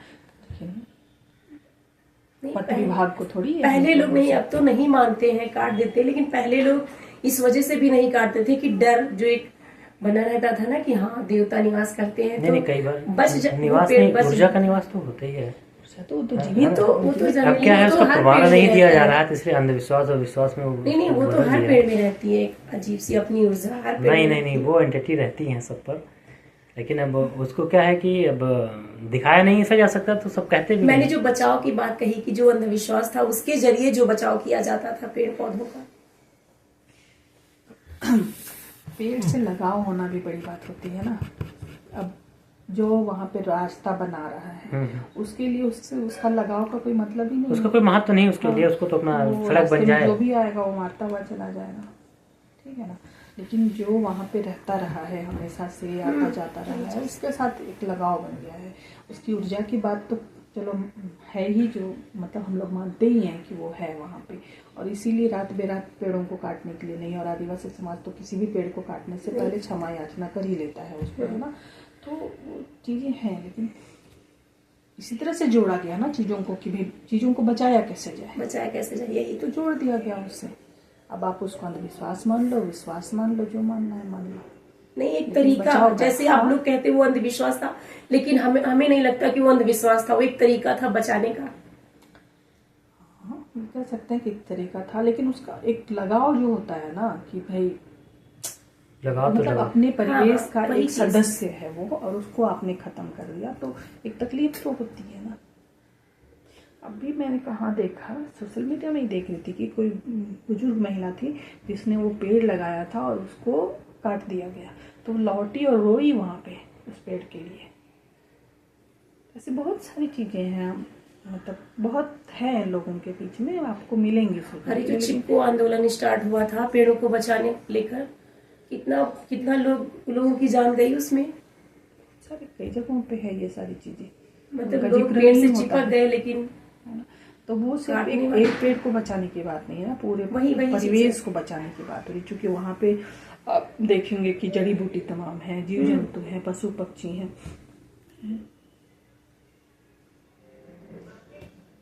बहुत सारी ऐसी चीजें हैं। तो इन सब चीजों को जानना, अपनी परिस्थिति के जो चीजें हैं उनको जानना, उससे जुड़े हुए लोगों को जानना, सब भी एक अध्ययन ही है ना, अध्ययन का हिस्सा ही है। और पुरानी चीजों को ही देखकर हमको लग रहा है विज्ञान कुछ ना कुछ बताता रहता है, और वर्तमान समय में जो विज्ञान कहता है लोग उस पर ज्यादा विश्वास रखते हैं। और पुरानी चीजों को म्यूजियम में जाओगे ना तो म्यूजियम से दिखाता है आपको छोटे छोटे अवशेष ना, उस समय के इस्तेमाल होने वाले औजार दिखाता। अब क्या है, उन्हीं औजारों को वही चीज हम यूज कर रहे हैं, पड़े में, स्टील में, लोहे में, जो भी आप इस्तेमाल करते हो उससे यूज कर रहे हैं, लेकिन बनावट तो वही है, धार तो उसी तरह की है। उन्होंने जो बनाया आपने उसको थोड़ा परिष्कृत करके यूज किया है। तो फिर हम कैसे सोच लेते हैं कि वो जो थे उनको कुछ भी नहीं आता था। वही चीज, उन्होंने MA की डिग्री नहीं ली थी, ठीक है ना, लेकिन उन्होंने पढ़ाई किया पूरे सिस्टम का, पूरे जो मतलब प्रकृति के जो व्यवहार हैं उसका अध्ययन किया, उसको सीखा, उससे अच्छा बुरा लाभ हानि सीखा, और तब जाके उसको हमारे बीच में छोड़ा। नहीं तो अभी हम भी एक एक पत्ता चबा रहे हो तो बोलते हैं हाँ ये खाने लायक है और ये नहीं खाने लायक है। ठीक है, अनाज को लेकर के भी वही करते हैं। वही मोटा अनाज जो भी मैम ने बताया ना कि मतलब पहले उसको बंद करवाया गया, फिर अब 2024 वर्ष घोषित कर दिया गया कि हाँ ये मिलेट्स का वर्ष है। वही चीज है। क्या विषय था कहीं और चले जाते। विषय था कि अन्य समाज के साथ आदिवासी समाज की बराबरी की भूमिका निभा सके, मतलब इस पर आपका जो विचार था कि कैसे उसको मानसिक रूप से बदलना, ये जो हमारे दोनों ही ये में ना, ऐसा नहीं मैं आदिवासी समाज से हूँ तो ये मैं नहीं कहूँगी कि नहीं हमारा समाज ही नहीं, लेकिन हाँ हमारे समाज में अभी जो अगर झारखंड के परिप्रेक्ष्य में देखेंगे या फिर आप लोग बड़े दूसरी जगहों पे जाओगे तो वहाँ के परिप्रेक्ष्य में भी देखोगे कि जो आगंतुक आते हैं तो उनको एकदम से उनको भगाया नहीं जाता, रहने के लिए दिया जाता है ना। झारखंड जो हमारा बहुत समृद्ध होते हुए भी गरीब देश राज्य माना जाता है, क्यों ऐसा स्थिति हो गई? क्योंकि ये आज से नहीं, शुरुआती दौर से ही यहाँ पे जो खनिज पदार्थ हैं उनके लिए लोग आए, सरकारें आई, कारपोरेट्स आए और करते गए सारी चीज़ें। और इन सब के बहाने जो गैर झारखंड के राज्य थे वहाँ से भी लोग आए, वो भी जीने खाने के लिए आए ना, लेकिन जीने खाने के आए और देखो मेंटलिटी कैसे होती है। आज झारखंड में ये आदिवासी गैर आदिवासी या आदिवासी और बिहारी ये झगड़ा क्यों हो रहा है? उसका कारण है ना पीछे। ऐसे ही तो कोई किसी को दुश्मन नहीं मान लेता। हाँ। झारखंड ने तो कभी नहीं माना, आदिवासियों ने कभी नहीं माना, उन्होंने खुले दिल से स्वीकार किया, लोगों को अपने घर में पनाह दी, रहने को जगह दिया, खाने पीने को दिया। लेकिन क्या हुआ कि लोगों ने यहाँ आने के बाद में घर के मालिक को ही घर के बाहर कर दिया। ठीक है, बहुत सारे ऐसे किस्से हैं, जब आप समाज में जाओगे देखोगे तो आपको पता चलेगा। और वहाँ उनके ही घर में जमीन में कब्जे कर लिया। ठीक है, सबूत, कोर्ट तो सबूत मांगता है, हमारे पास सबूत नहीं है, जाहिर सी बात है कोर्ट हमको न्याय नहीं देगा, है ना। तो वैसी चीज़ें बहुत हुई यहाँ पे। तो हम जो ये कह रहे हैं कि बराबरी की बात, हम एक दूसरे को एक्सेप्ट करने की बात, हमने एक्सेप्ट किया, आपने एक्सेप्ट किया नहीं किया। अब आपके लिए हम अभी भी वही जंगली, है ना, असभ्य हैं, पिछड़े हुए लोग हैं। क्योंकि हमारे कपड़े नहीं पहनने को आपने असभ्यता से और फिर जंगलीपन से और फिर पिछड़ेपन से जोड़ दिया। हमारे रहने, हमारे खाने पीने के तौर तरीकों में खा पी रहे। आप कालाहांडी की तरफ जाएंगे, आप वहाँ पे पानी भात खाएंगे तो जो बाहर का आदमी आएगा वो तो निहायत गरीब लोग हैं, है ना। लेकिन आप वहाँ रह के देखो, आपको समझ में आएगा कि आप पानी के बगैर कितने दिन जीवित रह सकते हो। दाल चावल खा के, दाल रोटी खा के कितने दिन जीवित रह सकते हो अगर पानी भात नहीं खाया तो। उड़ीसा में ही देख लो आप, जितनी गर्मी वहाँ पड़ती है, हाँ, वहाँ पानी का अंश अगर आपके अनाज में नहीं होगा आप नहीं जी सकते हैं, है ना। तो ये सब हर एक चीज़ों को जाने बिना अगर हम ये तय कर लेते हैं कि हमसे ज़्यादा वो तो कुछ भी नहीं है, वो तो गरीब बेचारे पिछड़े हैं, क्योंकि आप कपड़े पहनते हो वो कपड़े नहीं पहनते इसलिए गरीब हैं, आपके मतलब बिल्डिंग्स हैं उनके झोपड़ी हैं इसलिए गरीब हैं। तो ये जो तय करके चल रहे हैं ना, हम गोरे दिखते हैं वो काले दिखते हैं इसलिए वो ऐसे हैं, ये जो पहले से बनाया हुआ है, इस चीज़ को जब तक हम नहीं बदलेंगे ना, कोई कुछ नहीं कर सकता है बराबरी का, नहीं कर सकते। तो मानसिकता को बदलना बहुत ज़रूरी है और ये इतना आसान नहीं है। पढ़े लिखे लोगों की देख लो, मानसिकता में तो पीछा आने के बाद मानसिकता में एक अलग बदलाव रहता है।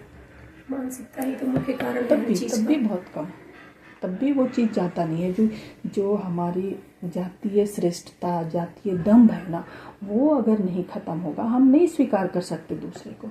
हम मुसलमानों को तो स्वीकार नहीं कर रहे हैं, है ना भाई, उसके भी पुरखे यहीं के हैं, धर्म ना बाहर से आया, पुरखे तो यहीं के हैं, पूरा का पूरा समुदाय तो वहाँ से उठ के नहीं आया है। हाँ, पूरा तो नहीं है ना, पुरखे तो नहीं। हमारे ही घर परिवार के लोगों में से गए ना वहाँ, तो हम तब भी उनको स्वीकार नहीं कर पा रहे हैं, तो फिर हम बाकी जो आपसे बिल्कुल अलग रह रहे हैं उनको कहाँ स्वीकार कर पाएंगे। दलितों को हम स्वीकार नहीं कर पा रहे, तो सरकारें बराबरी लाने की कितनों कोशिश कर ले।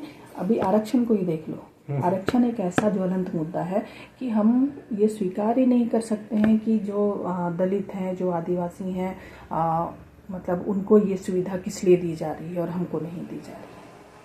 हाँ वो देखिए मध्य प्रदेश में मोहन यादव ने किया और फिर चीज़ें बहुत बदल गई। वहाँ पर 27% आरक्षण पहले था ही नहीं ओबीसी का। अच्छा, अभी बाद को करने का विचार किया तो यूपी में तो मुलायम सिंह ने करवा दिया था। वहाँ पर नहीं हुआ। तो अब क्या है कि उसके लिए प्रयासरत हैं वो, तो स्थिति उनकी खराब हो गई है वहाँ मुख्यमंत्री होते हुए भी। अब वो अच्छे नहीं माने जा रहे। लेकिन एमपी में ही सबसे ज्यादा आदिवासी समुदाय है अगर देखा जाए जनसंख्या एमपी के में तौर नहीं, पे। अब तो छत्तीसगढ़ में आ गए बहुत, अब तो एमपी में बहुत कम रह लेकिन गए। लिखित तौर पर एसटी की सबसे ज्यादा जनसंख्या एमपी में ही है अगर देखा वो जाए। पुराना ही चल रहा होगा क्योंकि छत्तीसगढ़ बना ही इसीलिए। एमपी बॉर्डर में अभी कुछ हैं लेकिन ज़्यादातर इधर आ गए हैं। अब क्या ये करोगे, किसको बोलोगे? मालवा जो है, मालवी भाषा जो है, मालवा के लोग रहे हैं, वो आदिवासी एक्चुअल है नहीं, लेकिन उनको लोग आदिवासी मान रहे हैं। ठीक है, कुछ आदिवासियों में जुड़ने का प्रयास कर रहे हैं तो कुछ निकलने का नहीं, जो प्रयास। ये मीणा जनजाति है वो भी नहीं उसमें आती। नहीं है, मीणा जनजाति आती है। मीना दो हैं, एक जो साउथ राजस्थान में है, एक जो नॉर्थ पूर्वी राजस्थान में है, ये दोनों हैं। तो जो साउथ राजस्थान है वो तो आदिवासी हैं, जो पूर्वी राजस्थान के लोग हैं वो उनकी बहुत सारी चीज़ें राजपूतों से मिलती जुलती हैं। तो हम अभी चूँकि सरकार ने एसटी बना रखा है तो लोगों में ये धारणा है कि जो एसटी हैं वो आदिवासी हैं, लेकिन ऐसी बात है नहीं। आदिवासी भी हैं एसटी, और जो दूसरे लोग हैं जिनको सरकार ने शामिल किया है वो भी एसटी की श्रेणी में है। सारा आरक्षण वही ले जाते हैं, तो सिविल अधिकारी सारे वही बनते हैं, एक ही बार में बन जाते हैं। तो सशक्त है, उनका आर्थिक और उनका पॉलिटिकल बैकग्राउंड है, एजुकेशनल बैकग्राउंड भी है उनका। तो ये जो आदिवासी और एसटी, ये दो चीज़ें हैं, इसको लोग नहीं समझ पाते हैं। सरकार जो है एसटी आपको बनाती है, और मान लो कि आप राजस्थान में एसटी हो, ज़रूरी नहीं है कि झारखंड में भी एसटी होंगे, लेकिन आदिवासी को बनाना बिगाड़ना सरकार के हाथ में नहीं है। उसकी अपनी परंपराएं हैं, अपनी रीति रिवाज हैं, उसके आधार पे वो आदिवासी है। इसलिए स्वतंत्रता की जो बात है ना, सरकार के हिस्से की जो बात है, वो मुश्किल है। वो कितना चाहे, समाज अपने तरीके से जीता है, और उसमें जब तक मानसिकता में बदलाव नहीं आएगा तब तक सरकार की कोशिशें ऊपरी तौर पे दिखेंगी, जमीनी स्तर पे नहीं दिखेंगी। यानी अगर किसी भी समाज को बचाना है तो उस भौगोलिक क्षेत्र को उसके साथ में जोड़कर रखना ही होगा, तभी उस समाज को बदलाव की जो तैयारी है वो दोनों तरफ से होनी चाहिए, एक तरफ से नहीं, है ना। क्योंकि अब देखो, स्कूल ही बदलाव का मेन कारण होता है ना। हम सोचते हैं कि स्कूल में जब आदमी शिक्षित होगा तो अंधविश्वास से दूर होगा और मतलब आगे बढ़ेगा वैज्ञानिक रूप से, मतलब वो उसका जो तर्कशील विवेकवान प्राणी होगा। कहाँ होता है तो तरफ दूसरी दिशा में चला जाता है उसका। हाँ, अब देखो कि मिड डे मील बनाने वाली अगर एक दलित महिला है, राजपूत बच्चे नहीं खाएंगे, ब्राह्मण बच्चे नहीं खाएंगे उसका खाना, क्यों नहीं खाएंगे? एक आदिवासी ने बनाया तो खाना नहीं खाएंगे। तो जब हम स्कूल में ही ये सारी चीज़ें देख रहे हैं, इतनी जड़ चीज़ें हैं, बाहर जाके कैसे बदलेंगे? एक अधिकारी, पढ़े लिखे की बात करते ना, एक अधिकारी जो आईएएस अफसर है, वो एक अगर 4th ग्रेड का आदमी या उससे भी मान लो कि कोई अफसर ही है, वो अगर आके आदिवासी या दलित हो तो अगर बैठ जाओ उसकी कुर्सी, बगल की कुर्सी में, सामने की कुर्सी में, नहीं। बहुत सारे ऐसे केसेस होते, बहुत सारे देखने को मिलेंगे। तो मेन चीज़ है मानसिकता की, दोनों पक्षों को बदलने की ज़रूरत है, तब जाके हम समानता की बात कर सकते हैं। स्त्री पुरुष समानता ही हम घर में नहीं बना पा रहे हैं, बाहर दुनिया में क्या बनाएंगे? बहन कितनों भी तेज हो पढ़ने में, लेकिन भाई को अंग्रेजी मीडियम में ही पढ़ाएंगे, उसी को सारी सुविधाएं जराएंगे बच्चों। तो ये आपके समुदाय में शिक्षा की स्थिति कैसी है इस मामले में? हमारे यहाँ तो आदिवासी बच्चियों की स्थिति बहुत अच्छी है, लड़कियों की। उनका मतलब क्या बोलते हैं उसको, सेक्स रेशियो भी देखेंगे हम तो आदिवासी समाज में लड़कियों की स्थिति अच्छी है, पढ़ने में भी, नौकरी करने में भी। मतलब लड़कियां पढ़ती तो हैं, ठीक है, लड़कों से ज़्यादा अच्छा काम करते हैं। लड़के तो घूमने में टाइम खराब कर देते हैं अपने, है ना वहाँ ज्यादा पर ही ज्यादा। कितना भी समझाओ उनको समझ में कम आएगा। मन करेगा उतना ही पढ़ेंगे और बाकी आप कितना भी परेशान कर लो कुछ नहीं करेंगे, जितना मन उतना पढ़ेंगे। पर लड़कियाँ अच्छा काम करती हैं, होमवर्क भी पूरा करेंगी अच्छे से, वो सब करेंगी। हाँ, घर के काम से मतलब सिंसियर होती है। लेकिन फिर वही है ना कि हमारा पाठ्यक्रम हमको भी मतलब दिखाता है कि हम क्या करने जा रहे हैं आगे। आदिवासी लड़कों का जो ड्रॉप आउट रेट है, लड़कियां तो सिंसियर होती हैं, वो कर लेती हैं किसी भी जगह पे, किसी भी समाज की हो वो करती हैं, लेकिन लड़कों की स्थिति देख लो। एक दो चीज़ें रहती हैं, एक तो वो इंग्लिश मीडियम से नहीं आते, दूसरा क्या है कि वो उतना कभी अभ्यास नहीं किए रहते हैं, अपना खाए पिए आनंद में हैं, या जो भी करना है अपना कर लिए, वो दबाव में काम नहीं करने वाले। अब यहाँ जब आते हैं तो वो दबाव जैसा महसूस करते हैं कि इसी समय उठना है, इसी समय खाना है, फिर होमवर्क आज पूरा करना है, आज ये एक्सरसाइज करना है। वो इसलिए आप अभी अगर ये जो पैटर्न है ना, एजुकेशन पैटर्न, उससे अलग चल के कई सारे स्कूल देश में दुनिया में चल रहे हैं जो डिग्री पे फोकस्ड नहीं है, नॉलेज पे फोकस्ड है। वो आपको प्रेशर नहीं दे रहे हैं, आपकी जो मर्जी है, आपकी जो अपनी जीवन शैली है उसके आधार पे करो, लेकिन ये काम करना है। तो उसमें वो ज़्यादा उनको नॉलेज दे रही है। आपके पास नौकरी नहीं है, आपने शिक्षा को शुरू से जोड़ दिया नौकरी के, तो आप नौकरी नहीं है आपके पास, आप एक दूसरे का गला काटे जा रहे हैं नौकरी प्राप्त करने के लिए, तमाम तरह की धांधलियाँ किए जा रहे हैं। लेकिन वहाँ कम से कम ये जो खुलापन जो मिलता है वो आपको विकसित होने में ज़्यादा ये करता है, बिना प्रेशर के। अब फिर अभी हम लोग ये देखते हैं कि ये जो शिक्षा है ना, क्या दे रही है हम लोगों को। आप तो घर में कितने भाई बहन हैं? हम 3 भाई हैं। 3 भाई हैं, बाकी 2 भाई? मैं बीच में, मतलब मैं बीच में। हाँ। बड़े भाई अपना बिजनेस करते हैं और छोटे भाई वो पुलिस में। कहाँ है, घर में ही मतलब? नहीं पुलिस में, हाँ गांव में नहीं, वो मतलब दूसरे जिले में। दूसरे जिले में। और छोटा वाला भाई? छोटे वाले भाई वो दूसरे जिले में है, और बड़े भाई जो है जो व्यवसाय करते हैं वो लखनऊ में करते हैं। मतलब घर पे ही रह के करते हैं? नहीं घर पे रह के नहीं। हाँ, मतलब 3 भाई हो और तीनों भाई, माता पिता कहाँ हैं? वो घर में। घर में है ना, मतलब 4 जगह पे आप हो, आप हाँ। इधर रहते हो, बाकी 2 भाई दूसरी जगह रहते हैं, माता पिता यहाँ रहते हैं। आप बताओ, आप तीनों नौकरीशुदा हो, जो भी है अर्निंग हो रही है, ठीक है, लेकिन माता पिता के पास कौन है? वहाँ पर कोई नहीं है। कोई नहीं है ना। आपको कभी महसूस होता है कि वो अगर बीमार होंगे, उनको एक गिलास पानी चाहिए होगा, किसको बोलेंगे वो? कोई है उनको पानी देने वाला? नहीं ना। तो ये क्या ये नहीं लगता है कि ये शिक्षा का डिमेरिट है, जिसने हमको अपने परिवार से ही अलग थलग कर दिया, अकेलेपन में हमको छोड़ दिया? नहीं लगता है ना? नहीं वो लगता है, लेकिन क्या है कि जो पैसे वाला पक्ष है तो वो ज़्यादा मजबूत दिखाई देता है, तो इसलिए क्या इधर वाली बातें। आर्थिक पक्ष को हम सिर्फ पैसे को देख रहे हैं, मानवीय संवेदनाओं को, जरूरतों को, उनको हम दरकिनार कर रहे हैं, उधर नहीं हम देख पा रहे हैं उस वजह से। ठीक है। आप पैसा भेज रहे हैं घर पे, अगर मान लो कि किसी काम करने वाले को रख भी लिया, तो वो तो सुबह से शाम रहेगा, रात में तो रहेगा नहीं। तो क्या वो माता पिता की उस तरह से सेवा कर पाएगा जैसे आप करते हैं?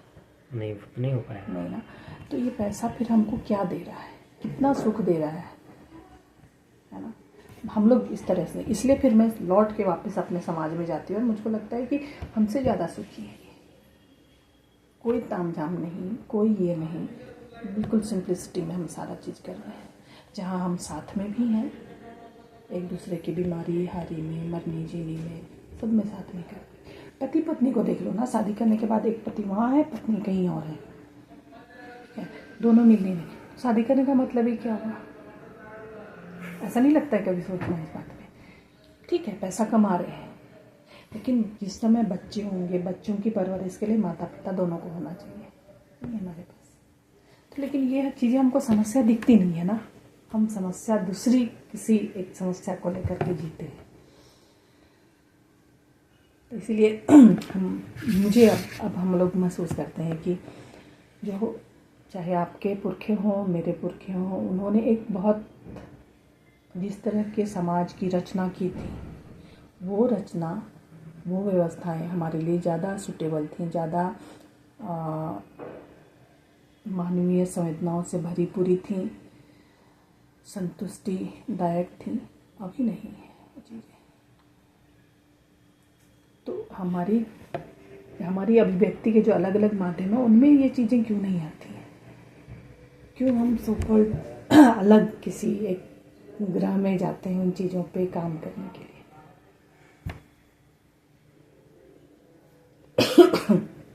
इसलिए अब हम लोगों ने, हमारे जो गांव के बच्चे हैं वो सीधे आएंगे, बैठेंगे, ठीक है, बाकी सारी चीज़ें, हमारा जो सेंटर है वो बिल्कुल अलग तरीके से चलता है। मतलब वो उनको हम भाषा सिखाते हैं, और चूँकि बच्चा बाहर जा रहा है तो हिंदी और अंग्रेजी सीख रहा है, अपनी भाषा नहीं सीख रहा है। अपनी भाषा की जो चीज़ें हैं, महत्वपूर्ण चीज़ें, उनको नहीं जान पा रहा है। तो चूँकि माँ बाप बाहर आ गए गांव छोड़ करके, और दोनों काम पे जा रहे हैं, बच्चे तीसरी जगह जा रहे हैं पढ़ने के लिए, मिल रहे हैं तो अलग अलग समय पे मिल रहे हैं, तो बच्चों को उस तरह से मतलब सिखाना कि परिवार में कैसे हम भाषा को सीखते, भाषा से जुड़ी हुई जो हमारी चीज़ें हैं, इतिहास, हमारी संस्कृति, उसको कैसे सीखे, वो हम उनको देने की कोशिश करते हैं। तो उनको बहुत मज़ा आता है। उनको आप उठा के बोलो चलो आज चलते हैं हम जंगल, और फिर उनको पहचान कराओ कि कौन कौन सा क्या है। फिर उनको होमवर्क दे दो कि जाओ गांव घर में जो बड़े बुजुर्ग हैं ना, उनसे पता करके आओ, तो फिर वो करके आए। तो उससे क्या होता है, उनका नॉलेज भी बढ़ता है, हमारा नॉलेज भी बढ़ता है, क्योंकि हम भी तो इसी माध्यम से पढ़ के आए ना, अपने गांव घर छोड़ के बाहर। बहुत सारी चीज़ें उनके माध्यम से हमें भी सीखने को मिलती है, बच्चे भी सीख रहे हैं। तो ये 3 पीढ़ी एक साथ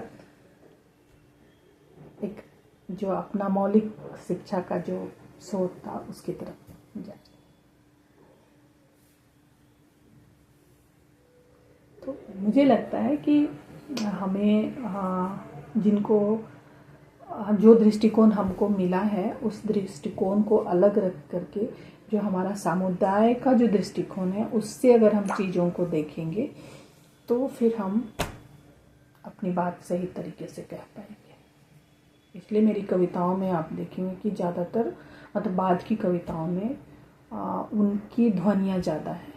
अपनी सोच भी है, जो मैंने इस शिक्षा के माध्यम से चीज़ों को देखा है, बाहर की चीज़ों को, और उसको कैसे अपने नज़रिए से देखने की कोशिश की है, वो आपको मेरे इस कविता में ज़्यादा, मतलब दूसरे संग्रह में ज़्यादा देखने को मिला।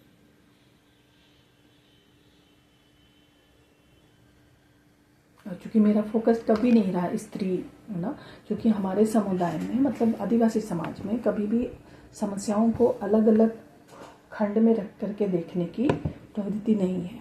क्योंकि अगर महिला का भी कोई समस्या है और उस पे कुछ विपत्ति आ रही है, तो वो विपत्ति सिर्फ और सिर्फ महिला को प्रभावित नहीं करेगी, बल्कि पूरे समुदाय को प्रभावित करती है। तो उसको अगर इस समस्या को ठीक करना है तो जाहिर सी बात है कि समुदाय को एक्टिव होना पड़ेगा इस समस्या को ठीक करने के लिए। बच्चों की कोई समस्या है तो उसके लिए भी आपको सामूहिक रूप से प्रयत्न करना होगा, तभी हम उसका सॉल्यूशन निकाल पाएंगे। क्योंकि वो सिर्फ एक घर की समस्या नहीं है, एक परिवार की नहीं है, बल्कि समुदाय की समस्या बनती है। तो इसलिए उस पूरे ये से करके उसको देखना पड़ेगा। जैसे स्त्रियों के पलायन को लेकर, ट्रैफिकिंग की बात को लेकर के हम बात करते हैं, तो उसमें भी कि वो जा क्यों रही हैं। जाहिर सी बात है कि सो कॉल्ड पितृसत्तात्मक का प्रभाव हमारे समाज में आया है, और उसकी वजह से हम जो उनका जो मौलिक जो सामाजिक सांस्कृतिक अधिकार थे उस पर बैन लगा रहे हैं, और उससे निकलने के लिए वो फिर बाहर जा रही है। या फिर समाज ने, परिवार ने उसको एक बोझ की तरह लेना शुरू कर दिया है क्या, और उसकी जिम्मेदारी नहीं उठा रहा है, और वो अपनी ज़रूरतों को पूरा करने के लिए बाहर जा रही है। और अगर ऐसा है तो उसको फिर समुदाय को समझना होगा कि उसमें ये फीलिंग ना डेवलप करे, या उसको उन चीज़ों से वंचित ना रखा जाए जिसकी कि वो हकदार है। तो ये समुदाय को ही देखना पड़ेगा। बाहर से जो देखेगा, बाहर से जितना जिसको मदद करना होगा वो, लेकिन वो अंदर से जितनी चीज़ें समझ में आएंगी लोगों को, वो जितना अपने आप को क्योर करने की कोशिश करेंगे, उतना तो बाहर नहीं कर पाएगा ना। बाहर का जो कह रहे हो कि बाहर का जो घाव हम देखते हैं तो उसको सुखाने के लिए हम दवा डाल दिया, तो बाहर वाली चीज़ें सूख गई पपड़ी, लेकिन अंदर से अगर घाव नहीं सूखेगा तो फिर वो होगा, फिर आ जाएगा। तो वो स्थिति है कि हम अगर समुदाय में कुछ ऐसी चीज़ें हो रही हैं तो उसको क्योर करने के लिए समाज को जागरूक होना पड़ेगा, तैयार होना पड़ेगा, तभी होगा। और ये समाज किन से बना है? परिवार से बना है। परिवार व्यक्तिगत संबंधों से बना है, तो ये हर एक इकाई एक दूसरे से जुड़ी हुई है। तो इसीलिए कोई भी समस्या को देखने के लिए, चाहे स्त्री हो, बच्चों का हो या पुरुषों का हो, कोई भी समस्या हो, आदिवासी समाज में देखने के लिए एक समग्र दृष्टि की जरूरत है। तो मैम आपने कोई आलोचना वगैरह भी लिखी है? मैंने बहुत सारी लिखी है। नहीं, जो विशेष तौर पर स्त्री और स्त्री को लेकर फोकस नहीं, मैंने कहा ना स्त्री, मतलब जैसे हमारे समझ में आई कि ये सारी चीज़ें एक दूसरे से जुड़ी हुई हैं, तो अलग अलग करके देखने का नहीं है। अगर चीज़ों का सॉल्यूशन चाहिए तो हमको समग्र रूप से चीज़ों को देखना होगा, इसलिए अलग अलग करके मैंने नहीं फोकस किया है इसमें। मैंने लगभग संपूर्ण समाज को लेकर ही साथ में ही मतलब देखा है, क्योंकि मुझे अब तक जो समझ में आया अपना समाज और चीज़ें, तो उसमें मुझे लगता है कि चीज़ों को अगर सही रूप से उनका समाधान ही करना है तो समग्र रूप से, सामूहिक रूप से उनको लेकर के चलें। क्योंकि महिलाओं को अगर हम मान लो उदाहरण के तौर पे पलायन से रोकते हैं या उनके ऊपर कोई हिंसा होती है तो, या फिर छेड़खानी किसी के साथ में, तो वो सिर्फ और सिर्फ उस लड़की का मसला नहीं है ना, एक लड़की का मसला नहीं है ना। आज इसके साथ हुआ है, कल उस दूसरे के साथ होगा। तो हम अपनी लड़कियों को सशक्त कैसे बनाएं? जुडो कराटा से तो नहीं बना सकते सशक्त ना, नहीं, क्योंकि जुडो कराटा हम सिखाएंगे लेकिन मानसिक रूप से हम उनको तैयार नहीं करेंगे तो उनके हाथ पांव ऐसे जब समस्या खड़ी होगी तो फूल जाएंगे, वो फिर कर नहीं पाएंगे। तो मानसिक रूप से तैयार करने के लिए कोशिश करनी चाहिए, माहौल बनाना चाहिए, ताकि वो, और उनको ये पता होना चाहिए कि उनके पीछे उनका परिवार, उनका समाज खड़ा है ना, कि जब ऐसा कुछ भी होगा तो उसके साथ लोग खड़े होंगे, ना कि कहेंगे कि तुम ही रात में क्यों गई, तुम्हें क्या ज़रूरत थी जाने की। भाई ज़रूरत हुई, कोई नहीं था तभी वो अकेली निकली ना। तो इस तरह की चीज़ों को देखने और बदलने की जरूरत पड़ती है, चाहे वो मेरा समाज हो, आपका समाज हो। सरकारें तो घोषित कर देती है, नहीं महिलाओं के सशक्तिकरण के लिए कराटे शुरू करो, सारे स्कूल कॉलेज तैयार हो जाते हैं। नहीं तो वो अलग तरह का है, उसमें ऐसा रहता है 3 महीने का होता है। मेरे यहाँ जैसे जो भी होगा केंद्र सरकार का, मेरे यहाँ तो आएगा ही पहले, तो 3 महीने सीखती हैं लड़कियाँ, और एक सिखाने वाला आता है, उसको कुछ पैसा दिया जाता है, तो 3 महीने सिखाती, पूरे वर्ष ऐसे। ये तो है ना कि आपने हाथ पैर चलाना सिखाया ना, इससे तैयार नहीं किया। इससे तैयार करना ज़्यादा जरूरी है कि कभी तुम्हारे साथ ऐसा हो तो तुमको डरना नहीं है, ये एक्शन लेना है। जैसे हम कराटे चलाते वक्त करते ना कि पीछे से पकड़ेगा तो हम कैसे उसको गुलाटी मारेंगे, तो उसको ये करना कि पीछे से किया, अगर वो जैसे ही अटैक हुआ और वो डर गई तो वो सारे दांव पे जानते हुए भी नहीं कर पाएगी। वो सब फिर नहीं होगा। तो वो मानसिक रूप से तैयार करना उसको कि तुम कमजोर नहीं हो, वो लड़का है इसका मतलब ऐसा नहीं है कि उसके पास अतिरिक्त ताकत है, ताकत तुम्हारे पास भी है ना। जब बड़ी बड़ी लकड़ियां काट लेती हैं, बड़ा बड़ा सामान उठा के इधर से रख लेती हैं, तो ताकत कैसे कम हो इनसे, नहीं है ना। तो ये उनको समझा करके तब अगर आप उनको सिखाएंगे तो वो ज़्यादा सतर्क रहेंगे, नहीं तो फिर इमोशनली काबू में होने के बाद तो फिर खत्म हो जाता है सारी चीज़। आप दांव पे सिखाए वहाँ पे और कुछ नहीं होता, वो 3 महीने में आके सिखाकर और सर्टिफिकेट देकर वो चले जाते हैं, कुछ नहीं होता उससे। वो तो ड्यूटी कर रहे हैं ना, तो सिर्फ और सिर्फ ड्यूटी अगर करेंगे तो इमोशन वहाँ है नहीं, आपको पैसा मिल रहा है इसलिए आप सिखा रहे हैं, और वो गवर्नमेंट समाज को दिखा रही है कि हम ऐसा कर रहे हैं। अब इस समय योग भी सिखाया जा रहा है, कराटे भी सिखाया जा रहा है, और बॉक्सिंग भी सिखाया जा रहा है।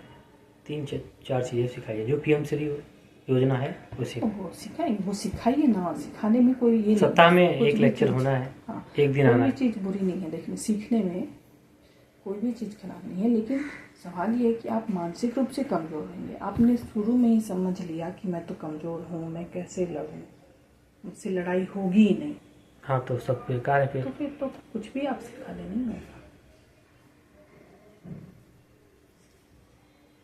मस्तिष्क से तैयार होना चाहिए। हाँ जी। इसलिए बार बार हम लोग ना मानसिकता में बदलाव, चाहे वो समाज को बदलने का हो, व्यक्तिगत बदलाव हो। सिगरेट पीना जो शुरू करते हैं लोग तो चाहे तो छोड़ ही सकते हैं, लेकिन इच्छा शक्ति नहीं है तो क्यों? सरकार भी अगर कुछ चोरों को पकड़ना, अपराध पर काबू करना चाहे, क्यों नहीं कर सकती है? इतनी पूरी मशीनरी है उसके पास, लेकिन वो नहीं करती, क्योंकि सब अपराधी नहीं होंगे तो पुलिस बल कहाँ रहेगा? पुलिस बल नहीं रहेगा तो सुरक्षा का जो तामझाम है वो कैसे रहेगा? ये सारी चीजें हैं।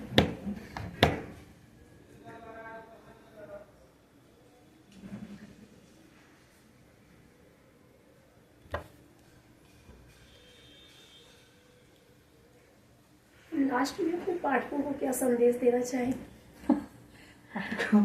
पाठकों को संदेश, पाठक मुझसे ज़्यादा समझदार है, वो मुझको बताते हैं कि इस कविता में क्या सोच के लिखा है आपने।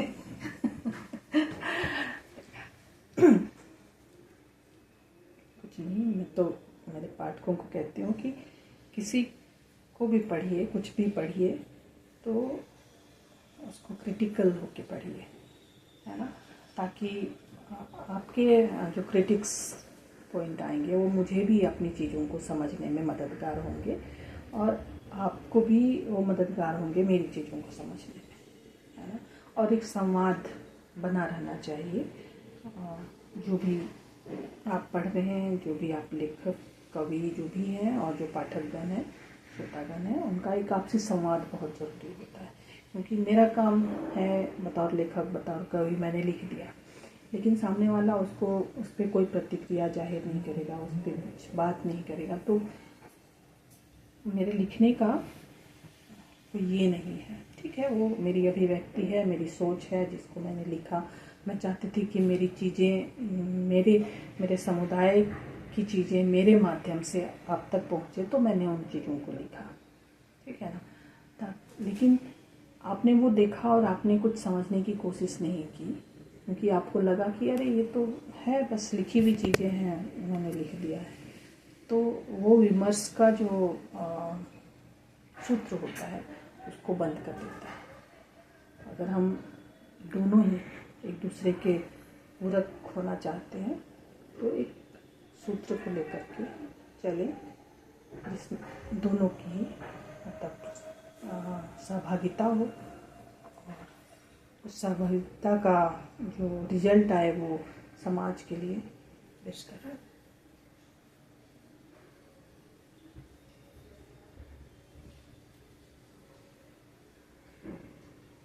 इसलिए हम आपसे मिलना चाह रहे थे, क्योंकि बहुत सारे मतलब इंटरनेट पे भी हमें बहुत सारी सामग्री मिल जाती, बुक्स वगैरह भी मिल जाती, ऑनलाइन मिल जाती, कैसे भी मिल जाती, लेकिन ये जो विचार हैं आपके ये नहीं मिलते। मिलना तो चाहिए, भले टेक्निकली हम लोग कितनों आगे बढ़ जाएं, लेकिन जो एक आपसी संवाद होता है आमने सामने होकर के ना, उसका एक अलग महत्व होता है। जैसे कई बार होता है ना कि उसमें जो है वो हमने कह दिया, लेकिन हम लोग उसको कहते हैं कि मतलब जो आपकी जो भाव भंगिमा है वो भी आपसे बहुत सारी चीज़ें कहती हैं। अवलोकन, शोध पे तो अवलोकन पे बहुत बात होती है ना, कि आप क्या देखते हैं, जो सामने कह रहा है, जो आपको आप सुन रहे हैं, सिर्फ वही नहीं होती हैं चीज़ें, उसकी उस पूरे परिवेश में, उस आसपास में और भी सारी क्या चीज़ें होती हैं जिनको आप पढ़ते हैं, समझने की कोशिश करते हैं।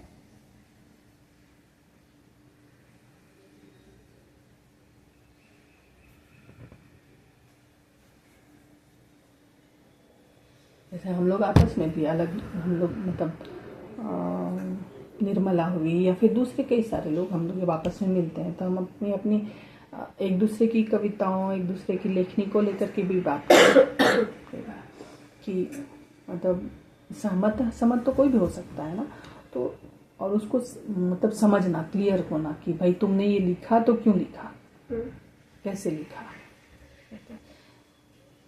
वो भी जरूरी होता है।